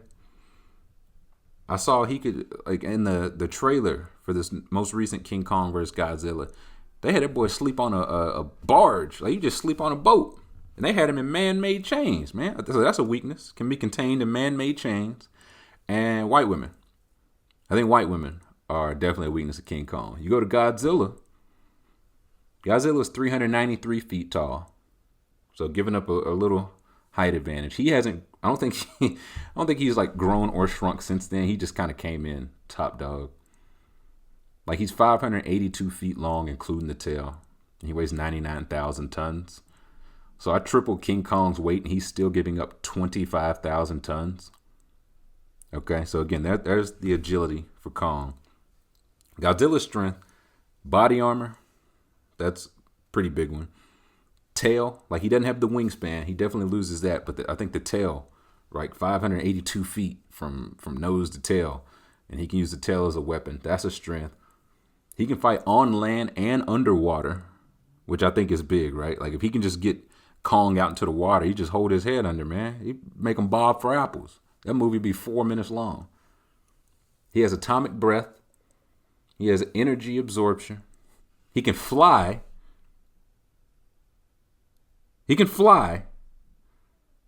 Not sure about opposable thumbs, though. He's got magnetic powers. So he's got super strength. Like he threw 2 different monsters. Mechagodzilla and Hedorah. I hope I'm saying those right. They each weigh 70,000 tons, and he was able to throw them. And apparently in one of the movies, he spoke English. Like, if he's at that level, dude, not only is Kong fucked, everybody's fucked. So, intelligence is a strength for him. Like, is any superhero, like animal or human, like, dumb? Like, aren't they all intelligent? Like, it feels like, I don't know. Like, listing intelligence and, like, super strength. It's like, yeah, they're super, like, human or super animals, it's assumed. But if he's speaking English, that's grand opening, grand closing. Now, his weaknesses. The weaknesses that I saw, one were electricity.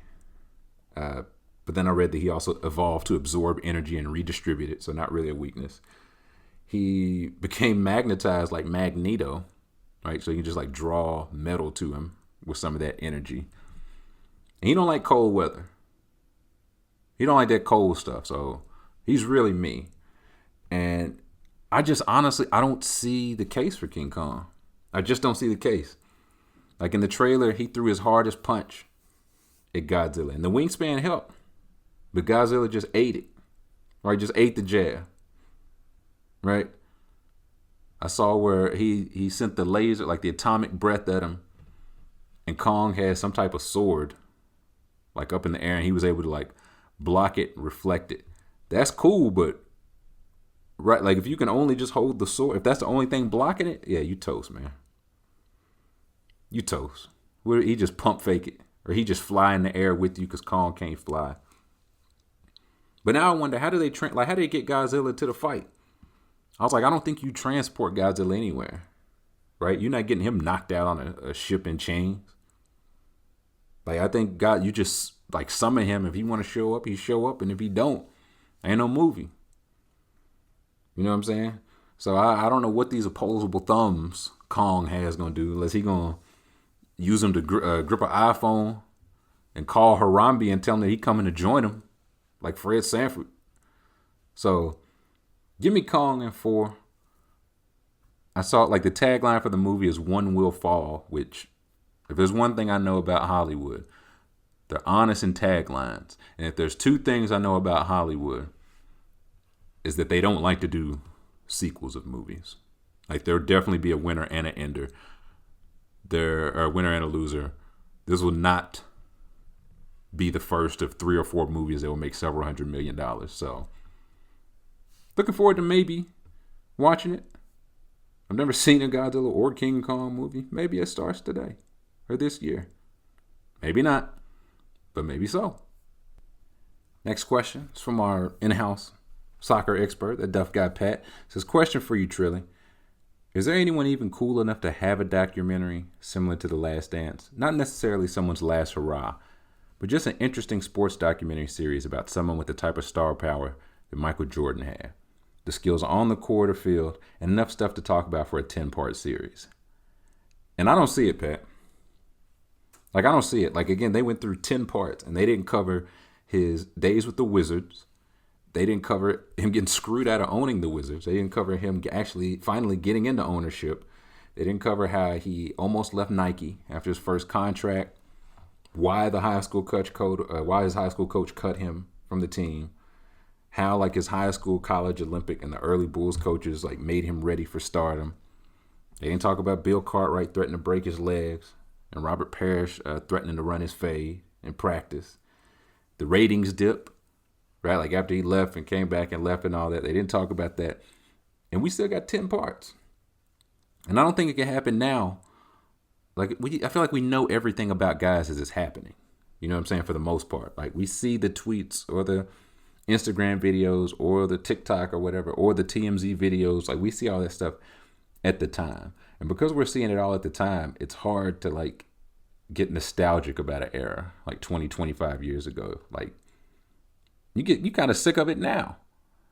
You know what I'm saying? Like the second year Warriors, the second year KD was with him, I should say.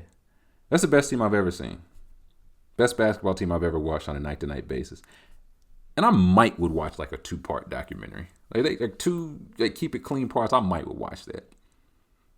Like The Last Dance was able to unveil like the Pippen and Rodman and Kerr, the Phil Jackson stories, and see how they connect in. And I don't know if you can do that now. Like because we know everything, like they're not gonna reveal anything. We already know how they connect in. Right? Like does that make sense? Like we know too much already.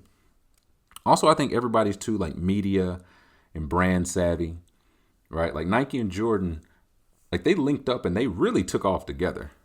Like Nike definitely wasn't Nike. That could have been a whole episode itself. How much Nike and Phil Knight owe to Michael Jordan. But they linked up and took off together. I don't know if that's happening now. Feels like it's just too many options. And another thing that I think about, like I feel like it's just kind of hard to measure, or harder to measure true fame now, right? Like Billie Eilish has about as many Instagram followers as LeBron James, right? I couldn't tell you what she looks like. I couldn't tell you a single song. None of that. And she's almost up there with LeBron. Now, Instagram, of course, is not the perfect measure. But I do remember reading in Michael Jordan, The Life, a book by Roland Lazenby, tremendous book. When they were filming Space Jam, Warner Brothers did research to see how famous Michael Jordan was, right? So they need to know how much security to have on set and around him. And the research that they found the 3 most famous people in the world were Princess Diana, Michael Jordan, and the Pope, in that order. Princess Di, Jordan, the Pope. A year later, Princess Di was killed. And he was the most famous person on the planet. He was 34 years old. Right? Like he still had another championship to win. He still had another comeback. The Jordan brand, like value, like hadn't taken off like that. He wasn't close to a billionaire. He didn't own a team yet. You know what I'm saying? That's how famous he was. And LeBron has been the most famous player, I would say active player, since Kobe. And it's him and Billie Eilish duking it out on the ground. Right. So for a lot of reasons, I don't think it could happen. Also, I don't know if anybody's like cool or interesting enough. Like the Tiger documentary, it was fine. Right. It was 2 parts and it was fine. But of course, it was unauthorized. He wasn't in it. And I don't think they would do one where he is authorized. Not a good one. And like, no thanks on LeBron, no thanks on Brady or any soccer player. And it definitely helped. Like, we definitely watched all 10 parts because we were stuck inside. But again, this coming from the person that read a 20-hour book or listened to a 20-hour book on Michael Jordan and rewatched The Last Dance episode by episode. So I just don't see it. I can't think of a single team or anything, even like ones I'm interested in, that I would watch 10-hour documentaries, 10 one-hour documentaries about. So I can't see it. This is kind of a follow-up. It says first time, long time, but follow-up. How would you structure a Rick James documentary? I feel like you just got to go with like the rise and the fall. It got to be 2, maybe 3 parts. Like the rise, standing on the top, and then the fall. Right? I really like Rick James. The guy's had a wild, interesting life, and I wouldn't watch a 10-part documentary on Rick James. 2-part? Definitely. Definitely 2, but not 10. So I think you go with like the rise, like childhood, like he was on drugs and having sex. I think he was doing heroin when he was like 10 or 11 years old, like Buffalo Wild Place. He went to the Navy when he was like 15. Like the rise into stardom and bangers. Rick James has so many bangers. And then you do the fall, right? Like he was at the top, the drugs. He got kidnapping and torture charges, more drugs, like some stuff with underage women, the Chappelle stuff. Like I think you just go rise and the fall. And I feel like that would cover it. But I'd watch a little 2-parter on Ricky James. Next question. It says, knowing you're an advocate for gas station fried chicken lets me know there's still hope in America. Would you mind listing off your favorite fried chicken places? Go as long as you want, no specific order needed. Don't mind if I do. The gas station fried chicken I was talking about, that's a crispy, crunchy fried chicken, and the shit is divine. It is divine. I drove past the other day. I don't know how much I trusted in the pandemic because, again, that's the gas station part of it. And I don't think I've been in a gas station since this year started. But I do still think about her. I definitely still think about her. I tried, they put a Harold's here. Harold's fried chicken was pretty good. I think it's out of Chicago. It's a joint here called Copeland's. They got some shit called Jazzy Wings. And the thing I like about it, they ask you how you want the wings. Like that, you want them whole, like they'll serve you the big ass wing, or do you want them split? And depending on what kind of mood I'm feeling, you know what I'm saying? Sometimes I want the whole wing, like a savage. I want it to like tip over my car like Fred Flintstone. And sometimes I want them cut in half. So you know what I'm saying? I'm just throwing bones over my shoulder. But those aren't chain places. Like if we're talking chain places, give me Popeyes.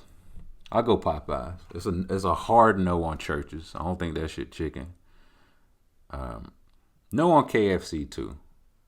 I'm just out.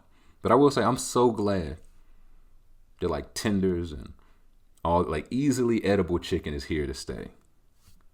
Cause like the Popeyes chicken sandwich is elite, right? Like they hit it out of the park. Chick-fil-A's nuggets are fire, right? You just have like events where you just pull up, it's just a couple platters of Chick-fil-A nuggets and everybody just eat nuggets to their heart is content. And I gotta say, I love the Chick-fil-A commercials now. Like they be sitting 6 feet apart and they like we're so welcoming to kids and dogs and all that. And they're like just not gay people, right? So if your kid or your dog is gay, we don't really fuck with that. But if they're not, we got some mac and cheese. And I haven't had Chick-fil-A in a while because of that. I think I saw that they were starting to change their ways after the owner died. Might have to look into that because I do miss them nuggets. But Zaxby's, Raising Cane's. There's no Raising Cane's here. I could go for some Cane's. Hattie B's hot chicken. If you're in the business of hot chicken, I keep hearing that I need to try Prince's. So might make that a thing next time I'm in Nashville. But even then, like the hot chicken tenders, yeah, give me that. And I love eating chicken off the bone. That's where I go for my jazzy wings. But tenders and sandwiches, boneless chicken, it's just the way. And chicken's done too much for myself and for my family for me to be trying to break it up into like traditional versus boneless. I won't do it. And I hope you won't take that bait either. Next question comes from, oh boy, the dirtiest dog, Bert Firkins. It says, Trilly, you old dang old ring dirty dog, you. With the common trend of players going to play with their friends, could you see a scenario where Bradley Beal tries to push his way to Boston with himself and Tatum being so close? Also, Tatum possibly requesting Ainge to do what it takes to get him. And then he tells me how to do a Twitter raid, which I don't understand. I still don't understand, but I'll figure it out. And I say absolutely, Firkins. And it really makes me wonder what kind of star that Bradley Beal is. He don't even have no list of teams ready. Like, has he learned nothing? He learned that people get mad either way, but he don't learn that you got to have a team, like one team you really want to go to, like say the Celtics. You got to have the team you would accept a trade to, like the 76ers. And you got to have a couple of wild cards, right? So it don't look like tampering because your agent's been talking to Ainge for like 6 months. You throw the Bulls and who cares? The Clippers on there. Just put a couple extra teams on there. But again, I'll say I do think he got to make up his mind, right? Like moping in the first half, then turning it on, being pissed on the sideline, but he won't ask for a trade because he wants to be there. And again, I say there's no honor in staying miserable, Bradley. So if it's Celtics you want, if you want to play with your friends, do it. Would Tatum request it? I think he will. Like, this is Tatum's, fourth, fifth year in the league now. So, like, all growing up, he saw LeBron switch teams and Durant switch teams. Like, this is just kind of the era of those guys. So if he's going to be like, hey, this guy's unhappy, hell yeah, I'll tell my GM to go get him. So I that wouldn't surprise me. That wouldn't surprise me one bit. Next question comes from Trey J. Trey says, in a past fun report, you talked about your top Dirty Mackin songs. I just listened to I Don't Want to Know, and the boy Mario Winans was down bad. What are some simping personal favorites of yours? And in what song do you feel the artist was down the absolute worst? I got to say, Babyface got a couple simping, like elite simping, right? Like gold medal simping. Jesse Owens caliber simping. All right, when can I see you again? As soon as I get home from work. This man said, I'll give good love. I'll buy your clothes. I'll cook your dinner too. Soon as I get home from work. I'll pay your rent. Your faithful lover. Soon as I get home from work. I said, you ask for kind of a lot, bitch. Like, how about you choose a couple of those things? And, you let Poppy handle 3 out of 6 or 7 of them things. Jodeci got a couple. Like Cry For You, Fiendin'. Start the song with Take My Money, My House, and My Car. For one hit of you, you can have it all. Keep Sweat, I Want Her. You know what I'm saying? I gotta get on the old man soapbox. They don't beg for pussy like they used to anymore. You know what I'm saying? You used to beg for it because they wanted it, right? I want her. I want her. Now, it's just like you ask for it or beg for it so they can hold it over your man's head. Like, you know what I'm saying? So they can say, hey, I fucked your bitch. Ha, ha, ha. The game done passed me by, man. The game has really passed me by. But 2 songs came to mind for, like, the brother being down the worst. And the second was Lenny Williams, Because I Love You. Like, that man was not singing. Right, we just heard his soul leaving his body for 7 minutes and 9 seconds. Right, somebody just put a dope beat on it. Somebody just played a little violin on it. You know what I'm saying? He said he'd love her no matter what she do. He said, nah, don't have much riches, and that's probably where she cut the song off. He said, you gonna love me no matter what I do, and you poor. She like, yeah, I'm finna fuck around. I'm gonna have some fun. I still got the boy Lenny in the back pocket. You know what I mean? She didn't even hear that rest, the 6 minutes and 36 seconds of the song after that. Now, this man said he watched television until it went off. Television used to just go off. It'd just be static. Static from like 12 midnight to 8 a.m. Then it's just a show back on. He said, some men need lots of women, but I only want you. If it's in God's will. I said, hold up now, Leonard. You bringing the Lord into this? Yeah, that brother was down real bad. Just down real bad. But even then, He was not down the worst. The brother that was down the worst of all time, you heard him to start this very episode. That's Oran Juice Jones. Oran, great nickname. The initials OJ, Oran Juice Jones. Great name. You know OJ cost him quite a bit of bread. He said, I saw you and him.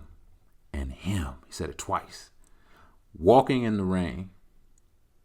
You were holding hands, and I will never be the same. And then there's at the end, like the song is fire, you hear the rain in the background. There's a part at the end where he just talks through his hurt. He's like, darling, I missed you so much. I missed you so much, I followed you. You know, I'm going to let Oran tell it, man. I can't tell his story. I'm going to let him tell it. But I just want y'all to check out how he's harmonizing in the background through the pain. And then while he's harmonizing in the background, he's also doing ad-libs on himself, harmonizing through the pain. He was a man of many talents. So I'm going to let the boy Oran Juice Jones take it from here. And we'll come back on the other side for a couple more questions. And we'll close it out. We're not going 3 hours again. That's chaos. But this is the boy Oran Juice Jones. And that brother was starving.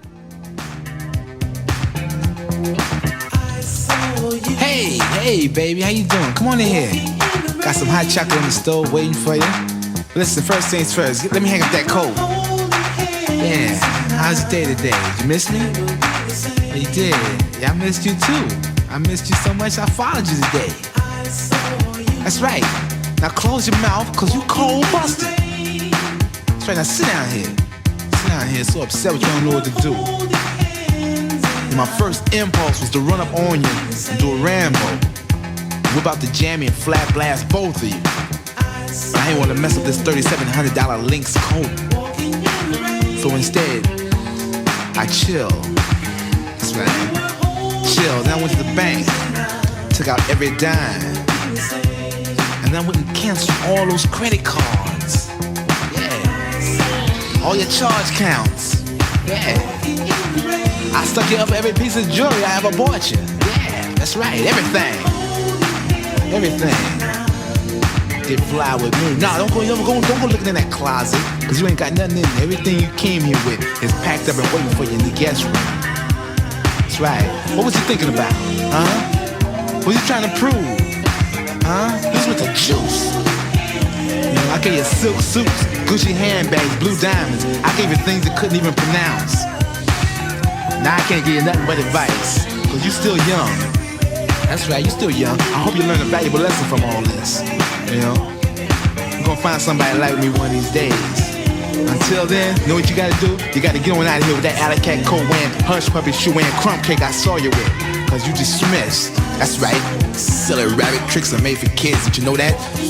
You without me like cornflake without the milk. It's my world. You just a squirrel trying to get a nut. Now get on out here. Don't touch that coat. Now that is pain. He said she got to get out of here with the alley cat coat wearing, hush puppy shoe wearing, crumb cake. He read that shit off like Ric Flair, like the opposite of Ric Flair. But that's the worst I think I've ever heard anybody be down in a song. Moving on, next question. So do you have any guilty pleasure things that you enjoy, be it food, music, TV, movies, or activities that people who are likely just insecure with themselves would clown you for doing? But it doesn't matter because you're enjoying it and potentially having fun. I thought about this, and I'm sad to say, I don't think I have enough pleasures to be guilty about any of them, to be quite honest. I don't enjoy shit, you know what I'm saying? So, like if I'm eating horribly, or eating dessert for lunch or beer for breakfast, like any pleasure I can get, I'm proud of. Now, I would say this, I guess one, it'll be common. Like, I don't have no problem ordering, I guess, what's considered a girly drink. Right? It's happened multiple times. They come out like bourbon on the rocks in one hand and like the Frazzleberry Blast with sprinkles on top. And they set down the bourbon for me and the Frazzleberry for her. And then we swap it out. That ain't no problem. I'll be like, this shit good. This shit, like you drinking bourbon, it don't taste good though. This shit tastes good. And I'm ripped. Here's my car keys. So that's, yeah, I don't really Not much of a guilty pleasure guy. Next question said, there are rumors circulating that Comedy Central will be roasting you next year. Who would you want to be the roast master? Who's roasting you? Which person narrowly crosses the line? Any of these people can be alive or dead. The only person I want to roast me or be like a roast master would be my therapist, to be completely honest.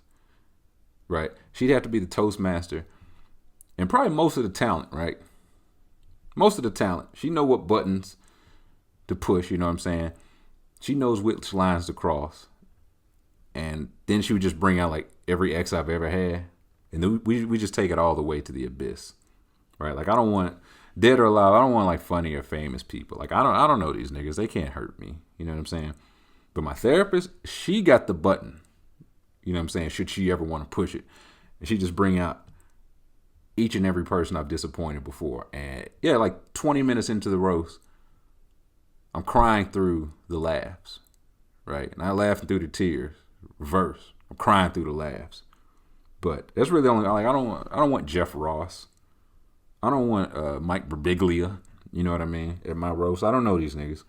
So, next question. With the Super Bowl coming up and dozens of Discord users losing all their cash in stonks, what parlays do you have for the game that will get them back even? Again, I'll refer you back to Smarter Than the Average Bear, the Prop Bet podcast. We did. But I got one little parlay. Just a little something to keep your eye on all game, right? So AJ on the podcast, he talked me into all this kicker stuff. Gonna be a big kicker game, field goals, lots of touchdowns, good weather. So I got one for you. Harrison Butker and Ryan Suckup, the two kickers, both to record 9+ kicking points. That's the one I like. I think it was one we talked about, but that's one that he's talked me into. It's plus 450. I don't know if those were the odds when he mentioned it, but those are the last odds I saw for it. So yeah, if you think it's gonna be a lot of scoring, that's one I like. That's one I would say to ride with, right? Like it ain't gonna hurt you no worse than AMC, right? It worse, it'll only hurt you as bad as AMC, but not worse. Keep that in mind. Another Super Bowl related question. Mr. Kevy Bott says, if you were given the task of putting on the Super Bowl halftime show, who would you have to be your lead performer and side acts, etc.? What songs might you have them play? What's something unique you could have happen, like Lady Gaga falling into the abyss? The lead performer is Outkast, right? That's just how it's going to go down. And the theme, stick with me here, the theme is rappers that Tyler has enjoyed over the years. That's the theme. Okay, so Outkast, they start it and also they finish it, right? We go Outkast and they do like What a Job and Hollywood Divorce because they do them songs with Snoop Doggy Dogg. Snoop Doggy Dogg leads into No Limit, right? They do like Lay Low and the Ghetto Symphony, right? Just any reason to bring Mia X out, right? So No Limit leads into Cash Money. A couple more posse tracks. You go like Project Bitch, Baller Blocking. Everybody gets a couple songs. Cash Money leads into 3-6 Mafia, right? Get me sipping on scissor, popping my collar just to get Project Pat, the boy Project Pat out there. Then 3-6 leads into Bun B and the Dungeon Family, right? International Players Anthem. 3-6 produced that, or I guess partially produced it, I should say. So Bun does his part. Everybody in the Dungeon Family, all 19 people, rap Pimp C's part, all of them. And then the Dungeon Family coming out allows me to have Future out there because he's part of the Dungeon Family. He do a little Life is Good, a little Ben's Friends with Andre. And that lead right back to the Outkast, man. And they close with whatever song they want to close with. Whatever song they want to close with. And there's something unique. It's something they won't know at the time. Is that I've got all the weed locked down until each performer finishes their set, right? Like you're going to see Wayne or Snoop Dogg on the sideline, like itching or looking toward the sideline, I should say. And I'm just holding it like dangling like a carrot. Just dangling like a carrot. So that's the something unique. And after you perform, you get your candle and it's game time. Next question from Hob. Hob says, if you could only eat one country's food from here on out, which country would you pick? That's a pretty solid question, man. I'm a basic bitch. I would just go American. Just give me American food. Like, my palate not refined for the real, the real stuff. Right? I like bits and pieces of different countries' foods, but like the whole thing, just give me American. Right? Like grilling out and wings and frying everything and putting a donut as a bun for stuff and Americanized pizza. Like, I've long been terrified that if I ever get to Italy and try a piece of like actual pizza, I feel that I wouldn't like it. Like, I feel like I probably just like Americanized pizza. So, yeah, just give me that. Just let me dance with who brought me. You know what I mean? And speaking of cookouts, you thought I forgot about segues.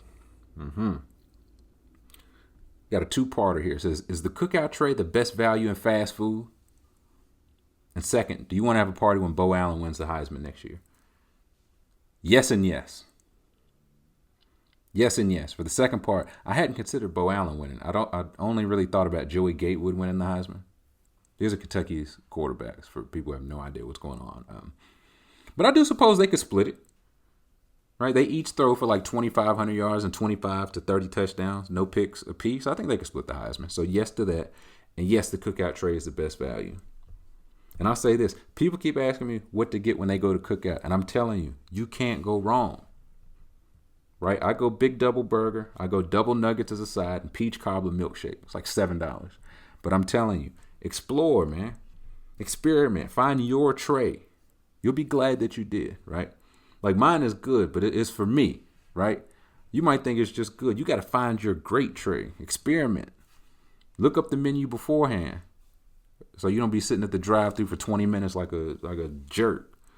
But it's definitely the best value in fast food, in any food, maybe in the world. Maybe in the world. Next question from Big Wheezy. Big Wheezy says, rank your top 5 NBA throwback/retro jerseys. These are, of course, in no order and also subject to change. But the first one that came to mind is the old Dominique, man. Give me that old Dominique Wilkins with the red base, the white stripe, and the yellow letters. That's just perfection. Right? Like, I like when you see a jersey and you think of a certain player or time or city, right? And I think that jersey does all three. So give me that one. Give me the blue Fat Lever jersey. I need the Fat Man jersey with the rainbow stripes on the front, the yellow bands on the arm. I need the black pinstripe Penny Hardaway jersey.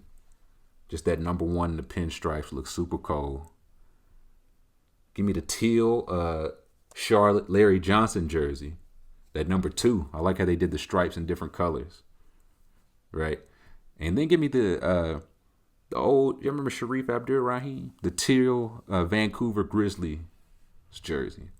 With I don't know what kind of print they got on the armbands, but with like the whole Vancouver Grizzlies, like I say, the whole thing on the front. I think they got the big ass grizzly on the shorts. I don't think it's on the jersey anywhere. But that's a fire one. That's probably my top 5. 2 teals in here. Teal's really a great jersey color. Quiet as it's kept. But yeah, those are my top 5. Next question from Abuj, who's the number 1 Isaiah Joe stan. And he wants to know, he said, is it possible that The Weeknd actually put up $7 million for his own money for the Super Bowl halftime show this year? I refuse to believe that it's his own money if it's true in the slightest. And I'll say this, I could see, like, it sounds crazy just reading it, but I could see it, right? Like, the type of boost you get in streams and sales, all that after the Super Bowl is bigger than any, like, single event you could get. So I could see it being like an investment. You know what I'm saying? Like I read Justin Timberlake saw a 534% increase in sales after he did the Super Bowl. The most recent time he did it. And coincidentally, he dropped an album that next week, which, shockingly enough, went number 1. The album went number 1. Like, Maroon 5 saw a 400% increase. Right? And they was playing old shit. They was playing stuff from 10 years ago. Sales went up 400%. Lady Gaga saw a 1,000% increase. 1,000. Not streams. In sales. So sale. And then addition to whatever they got from the streams. Right? And I did see that The Weeknd is about to release a greatest hits album like next week. which is smart. And I just saw he announced a tour for, I think, next year. So if this was basically like, okay, this is all of our marketing budget, right? Just get this big buzz, ride that into the greatest hits album, ride that into people buying tour tickets. I could see that. I also did see that Travis Scott and Maroon 5 got the NFL to donate $500K to an organization of their choosing. And I can see The Weeknd just being like, I'm the organization of my choosing. You know what I'm saying? I'm the foundation. Give this to the Weeknd Foundation because it's going toward my Super Bowl, right? You put the money back in the business. So as crazy as it sounded at first, I really don't think it's out of the question, Abuj. And we'll find out next week when we see the Weeknd streaming numbers went up 800% and his sales went up 642% and the greatest hits album sold out. So yeah, I don't think it's too out of the question. Next question, just a quick tidbit. This is from J Ham, AMC 77. This is going back to last week. Could we possibly get a deep dive into some old Sports Illustrated covers? Like the NFL 1992, The Carnage Continues is a wild cover headline. I did see that JHAMC. I hope that stock ain't take you down too bad, brother. I saw this, and it's some wild ones. It's something I might blog about, right? Because I didn't want it to be me just describing like magazine covers, right? Because some of the headlines are wild, but the pictures make a lot of them. So I got that, like, I hadn't forgot you.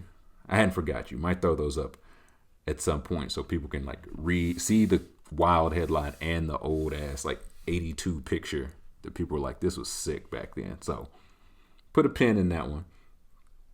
And somewhat related, BJ Bedell says, is there any interest in bringing back the looking up from the floor style blogs for the Patreon? I'll be honest with you, BJ. No. No, I hadn't considered that. I really hate writing. I hate writing so much. Like, I really only started that blog because Coley told me to, like, start a blog and update it every day so Dave would notice it. And if Dave noticed it, he would see that I was funny and hire me. And he noticed it, but he didn't think it was funny. So I stopped, right? And I was like, I get it, right? We think different things are funny. So I get that. So I stopped because I hate writing. And I've thought about like transferring my stuff over, and I still may, right? I still may. And I think about writing more, but honestly, when it comes to it now, if I think of something that I want to write about, I usually just go on Twitch, or I'll just save it for here, talk about it at the end of the week.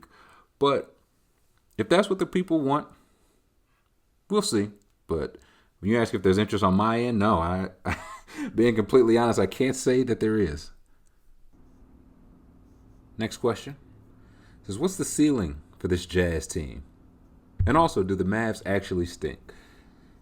For the Jazz, I just don't see it, man. I just do not believe them. I just don't believe them. I just do not believe them. I don't know what it is. Like, I know they're top 5 or top 5-ish in offensive rating and defensive rating. They're usually only there in defense. Last year, it kind of flipped. Like, their offense was better. Their defense wasn't quite as elite. But I just don't believe them. Like, I think it's one part luck. Well, actually, I think it's all luck, but 2 different types of luck. Right? Like, of their top 9 guys, all of them have played at least 19 of the 21 games, except for Joe Ingles, and he's played 17. So, I guess, quote-unquote, luck. You know what I'm saying? The team that started the end of the world last year with Gobert and Donovan Mitchell and all this, probably taking some extra precautions, you know what I mean, to not catch this. I don't think they've had very many of their top guys miss time, if any, right? So if they go to a bubble or a situation where everybody's healthy and everybody's playing their top 9, 10 guys, I don't know how it bears out. And the other part, luck part, is they got like everybody on their team shooting really well from 3 right now, like much better in some cases than they shoot historically, like from their career. Like Royce O'Neal shooting 46% from 3 this year. He was career 38 before this year. Jordan Clarkson's at 38. He was career 34%. Joe Ingles 44%, career 40. Donovan Mitchell's at 40%, career 36. And like 3 or 4 percentage points don't really sound that much, But it is. And I'll talk about it with the Mavericks. But like 3 or 4 points when you're used to like high volume, it matters. And the difference between being like average to good, good to great, great to Steph Curry is like those 3 or 4 points. So they've got 3-4 guys shooting, above their head right now. Now Bogdanovich and Mike Conley, to their credit, are good shooters. They're shooting like a little bit above their head, but not a whole lot. And I will say that like missing Bogdanovich last year was big for them, right? Like I don't think all these shooters like fall off a cliff. I don't think Joe Ingles just start shooting 22%. He's no Luka Doncic. But it really does only take like one of these guys going cold in the playoffs, right? Because if Gobert is one of your guys, he's not a shooter. You don't have to guard him, outside the paint. And if Royce O'Neal or Clarkson or, these guys regress back to the mean and they just ignore one of them, that puts 2 non-shooting threats on the court. So they'll make the playoffs, of course. I could see them winning the first round. I just cannot see them getting past the second round. Like if it ends up against Lakers or Clippers, I think those are still the teams they would face in the conference finals. I just don't see it. I don't see it. Maybe they'll prove me wrong, but I don't see it. And the Mavericks, I don't know what's going on with the Mavericks, man. Like I know, but I don't know, man. Like they just seem, Luka, I feel like he's been calling names. He's been pouting a little extra. Even Zach Lowe calling him whiny. When they might have Zach Lowe knocked off, man. You're not going to criticize the great white hope like that. Like the Mavericks, again, last year they had the best offensive rating of all time, led by Steven Silas. This year they're 20th, right? They're 20th, went from 1st to 20th. Now their defensive rating last year was 18th. Their defensive rating this year, 18th. Same exact defense. It's just the offense. They take just about the same number of threes. They're just kind of the anti-Jazz. Like their guys are shooting much worse. Like Porzingis, a career 36% shooter. He's at 30 right now. Josh Richardson's at 29 right now. He's a career 36% shooter. Luka's at 29% right now. He's career 32. So he can't shoot either way. Dorian Finney-Smith, right? Like he's at 32%. That's about where he's at career-wise, but he's taken more than ever. You know what I'm saying? So just those like 2 or 3 or 4 percentage points, if it's high volume guys, that's what makes your offense go from the best of all time to 20th best this season. And to be fair to them, they probably more than any team, maybe except the Wizards, have just been ravaged by like COVID protocol and injuries and all that. But I mean, like we're only going to 72 games. They're 20, 21 games in, and we only going to 72. It's also a lot harder to make up ground in the West. Like they lost 5 or 6 straight, and like you have another bad run like that, it might just be a wrap. Like as of right now, they're closer to the 15th seed in the West than they are to the play-in seed. Like they're closer to just getting the number 1 pick or being in the range for the number 1 pick than they are to getting to the 10 seed. On the flip side, like Washington, the East is just not as bottom to top stacked. Like Washington's 15th seed in the East. I think they lost 8 of their last 10. And they just 3 games out of the play-in seed. You know what I'm saying? So Dallas, I don't think there's anything like seriously wrong with them, but we are getting to a point it's like, okay, like game 30, 36, we're going to be at halftime of the season pretty soon here. And it appears this COVID stuff like it's not going to stop, quiet as it's kept, but I don't know. That was Jazz and Mavs talk. Jim Jam 9000 has a question. He's just keeping it simple. When was the last time a character you started out hating became a character you liked in any format or media? I got to say Wendy Bird, man. Wendy Bird, the wife on Ozark, Netflix. When that show started, I hated Wendy Bird, Jim Jam. Do you hear me? I only wanted bad things to happen to Wendy Bird. I won't spoil it about why I didn't like her. But as it went on, she showed she was down for the cause. You know what I mean? She showed she was down for the cause. And again, no spoilers. But she put in work. Because for the most part, if I'm like down or out on you as a character, it usually stays that way. But Wendy, she earned her way to my good side. So we'll see where the next season takes her. She can always go back from whence she came. But right now, she's on my good side. Next question. Another one from Ben Simmons Jump Shot says, if your pet could speak to you once, what would be the worst thing it could say?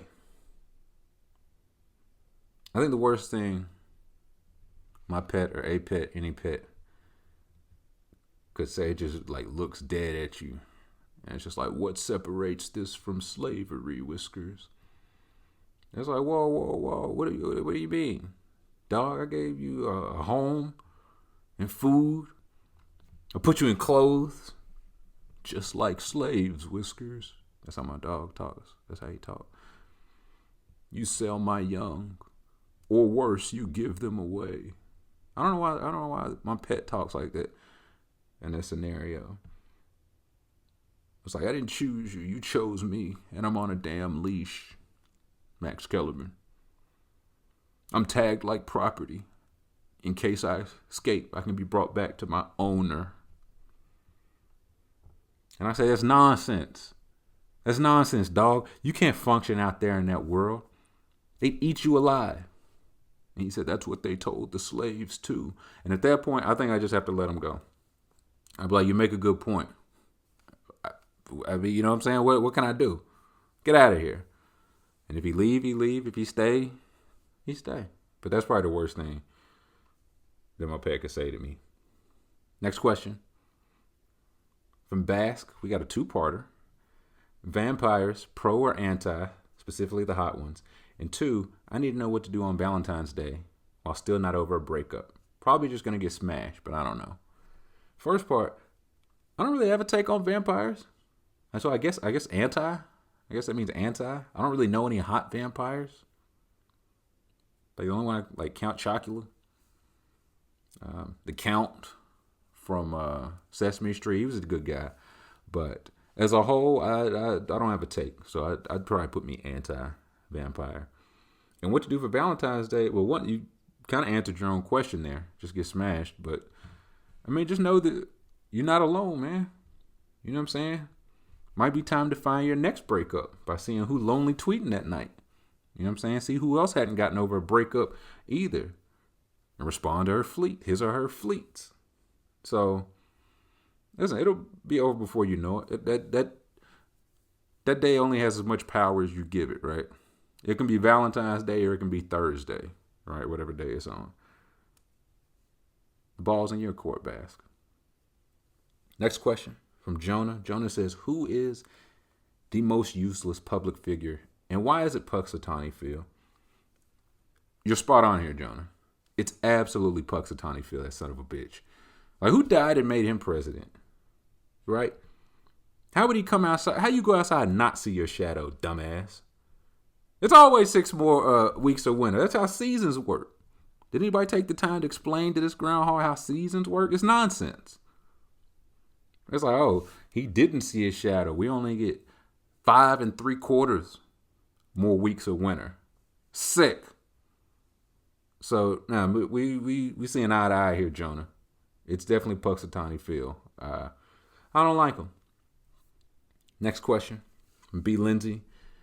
Says, it's come to my attention that members of this Discord do not believe that Wilt scored 100 points in a game, but do believe that Satchel Paige told his team to go to the dugout and get ready for the next half inning, striking out the side afterwards. To me, Wilt's records seem infinitely more believable than some of Satchel's myths, but they get much more scrutiny. Why do you think that is? And what's your take on the matter? And maybe some bogus records and achievements from the early days of sports. I think it comes down to this, B. Lindsay. Satchel stuff is fun. Right? It's fun to think that. Wilt's is not. I think it's really what it comes down to. Right? Like, we already established Wilt played against coal miners and heavy box lifters and, you know what I'm saying, milkmen. They used to sell milk in a glass damn bottle. So him having 100 against these guys, I mean, it's cool, but like actually watching it per se, not so much. Not so much. Like, you ever been to a high school or any level like non-pro, like a high school, middle school, JV, whatever, basketball game where like one kid is just like level, like comfortably better than everyone else. Not like, oh, okay, yeah, best player on his team. No, like he's the best player in the state. He just happens to be playing this game right now. Like that's fun to watch for like a quarter, like maybe 2 quarters. You know what I'm saying? Then it get kind of old. And if Wilt's 100, like he was 36 of 63. So you got to watch 36 jump hooks. And he missed 27 of them. Like that's not fun to watch. He went to the line 32 times. People be freaking out when James Harden go to the line 12 times. You know what I'm saying? So that's not fun to watch. Also, my gripe with the 100-point game was always that you mean to tell me we got footage of Bob Cousy dribbling with one hand and looking at the ball.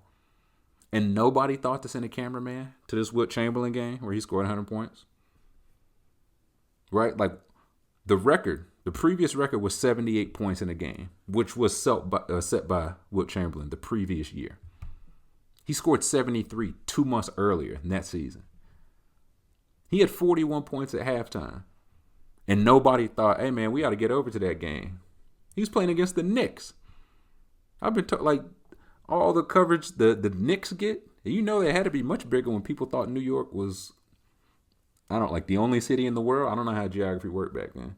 But nobody thought, let's get over to Pennsylvania and see about the guy who scores 70 every couple months. Maybe he'll break the record. Nobody thought that. So that was always my gripe with it. And also, like if Satchel did that, if he told him like, hey boys, go sit down. Like I got this. Like if he gave up one hit, say like it inside the park home run, you know he wasn't gonna do it again, right? It wasn't gonna happen again. Those guys would be happy to make contact against Satchel Paige. So you're gonna put one like in left field, and then you're gonna do it again. So that I think it just comes down to one's more fun to think and believe than the other one. And the second part of that question, like for the most part, I think old records, I think they're legit, right? Like I don't think they was lying about him scoring 100 points. I just know like they were counted differently. And I can't remember, I read or watched something a while ago, like old time baseball. If you hit a single and you advanced off something the next batter did, they either gave you credit for it. I can't remember if it was a triple or a stolen base. One of them, right? It's why you see like the record for like triples in a season is like 150. Or like the person with the most stolen bases in a season that wasn't Ricky Henderson had like 150. Because you would get a single, advance on the next batter, and they'd give you, I cannot remember if it was a triple or a stolen base. So it's like, oh, okay, you really did that. That's just not a triple, right? Your record's legit. That's just not a triple. So, I don't know. I'm still just pissed that like Wilt scored 100, right? And he was scoring 75 every 6 weeks, and nobody thought to get over there. Like 100 points kind of feels like it was bound to happen, you know? And I don't know if anybody will hit 100, but somebody's breaking 81 points. Listen, Fred fucking Van Vliet scored 54 points on like 22 shots, dude. Somebody is breaking 81 over these next couple of years. Might be Emmanuel Quickly. It might not. But it might be Emmanuel Quickly. Next question. So a lot of memorable great plays in sports have a forgotten great play right before it that people don't remember because of what comes next. Like Tim Duncan hitting the shot before Derek Fisher's .4. What are some of your favorites? I don't know if this one's forgotten. I feel like it's mentioned. I just feel like it's not like the main thing mentioned from this game. And it was the Cardinals-Steelers Super Bowl. Right, like the play I feel like I keep seeing is the Santonio Holmes catch at the back of the end zone. That's the one that's mentioned. And rightfully so. Like tremendous catch, one that get Super Bowl for him. But the James Harrison pick before halftime and the 100-yard return is legit one of the better plays I've ever seen. Right. Pittsburgh still barely won that game. So if he gets tackled anywhere, like time expired as he was running it back to the first half. It's 10-7 Pittsburgh. About to be 14-7 Arizona. And instead, it's 17-7 Pittsburgh going into halftime. The final score was 27-23. Right? So that's one. And then also in that very same game, Larry Fitzgerald has 2 insane touchdown catches in the fourth quarter. One, he like goes up top over somebody, like a goal line fade. And another one's like a 60-yard slant, like Odell Beckham style. He just catches it, and then you just go on and line up, kick the extra point. Like nobody's catching him. So those were a couple. The Julio catch in the Super Bowl, of course, where he goes over the DB. He like mossed somebody and tapped his toes on the sideline at the same time. And it was 28-20 there with 4 minutes left. I forget what happened after that. It escapes me. Jermaine Kearse had a crazy catch. Like the way Seattle got to 1st and goal to not give it to Marshawn. If you remember, that crazy pass got like tipped by the defender. It bounced off both of Jermaine Kearse's legs and he caught it, and there was like a minute left. And Seattle blew it. Tough. Asante Samuels got one. I had to look it up. I remember he dropped the interception as the Giants were driving in the first Super Bowl. I did not remember that the David Tyree helmet catch was the next play. Literally the next play. And Asante Samuel, I know he had a 10 interception season one year. So that's tough. Marcus Page. You remember Marcus Page hitting that shot against Villanova? Like 5 seconds left to, I think it tied him up. And then Villanova came down and hit the best shot ever. It feels like the best shot ever. And Michael Jordan, of course, if you remember the shot against Cleveland, like the last 10 seconds of that game is chaos. Like Jordan hits a jumper, like a 15-footer. That puts him up 1 with 6 seconds left. Next, it's a beautiful inbound play by Lenny Wilkins, where Craig Elo gives it, immediately gets it back, lays it in. 3 seconds left. Cavs are up by 1. And then Michael Jordan. Next question. We're almost done. I promise. Comes from Whack Human Being. Whack says, today is National Signing Day for college football. Paint us a vivid picture of consensus #1 pigskin recruit Trilly Withers' commitment ceremony. Where's it held? Assuming we're not in a pandemic for this exercise. Who's there with you? What kind of theatrics are involved? And whose cap are you putting on at the end of the day? I feel like if you're doing a signing day, I feel like you gotta do it at your high school, right? You need as many classmates there as possible.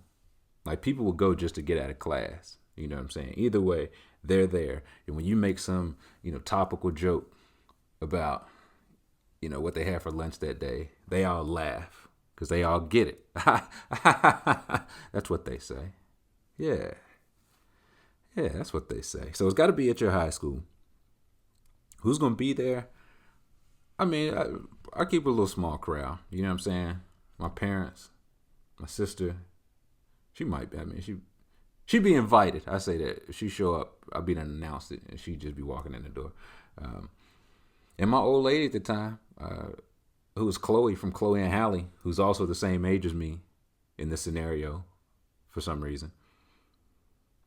And the theatrics, I mean, nothing major. Whack, you know what I'm saying? Nothing major. Just a little marching band in the cafeteria. Both of the city girls jump out. They're also the same age as me in this scenario. They jump out of the gate. One of them's wearing our home jersey at the time. The other's wearing our away. Can't give away who I'm going to yet.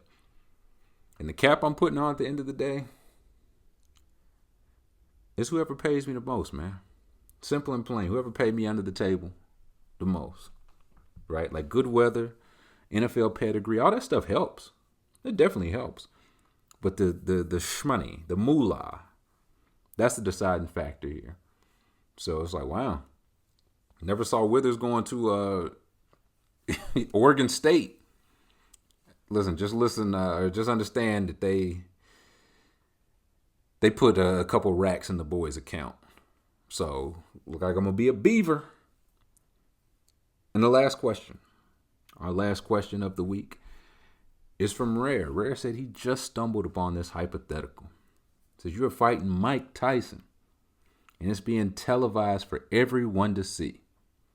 Mike Tyson is from 1 to 18 years old. You decide. Here's the catch.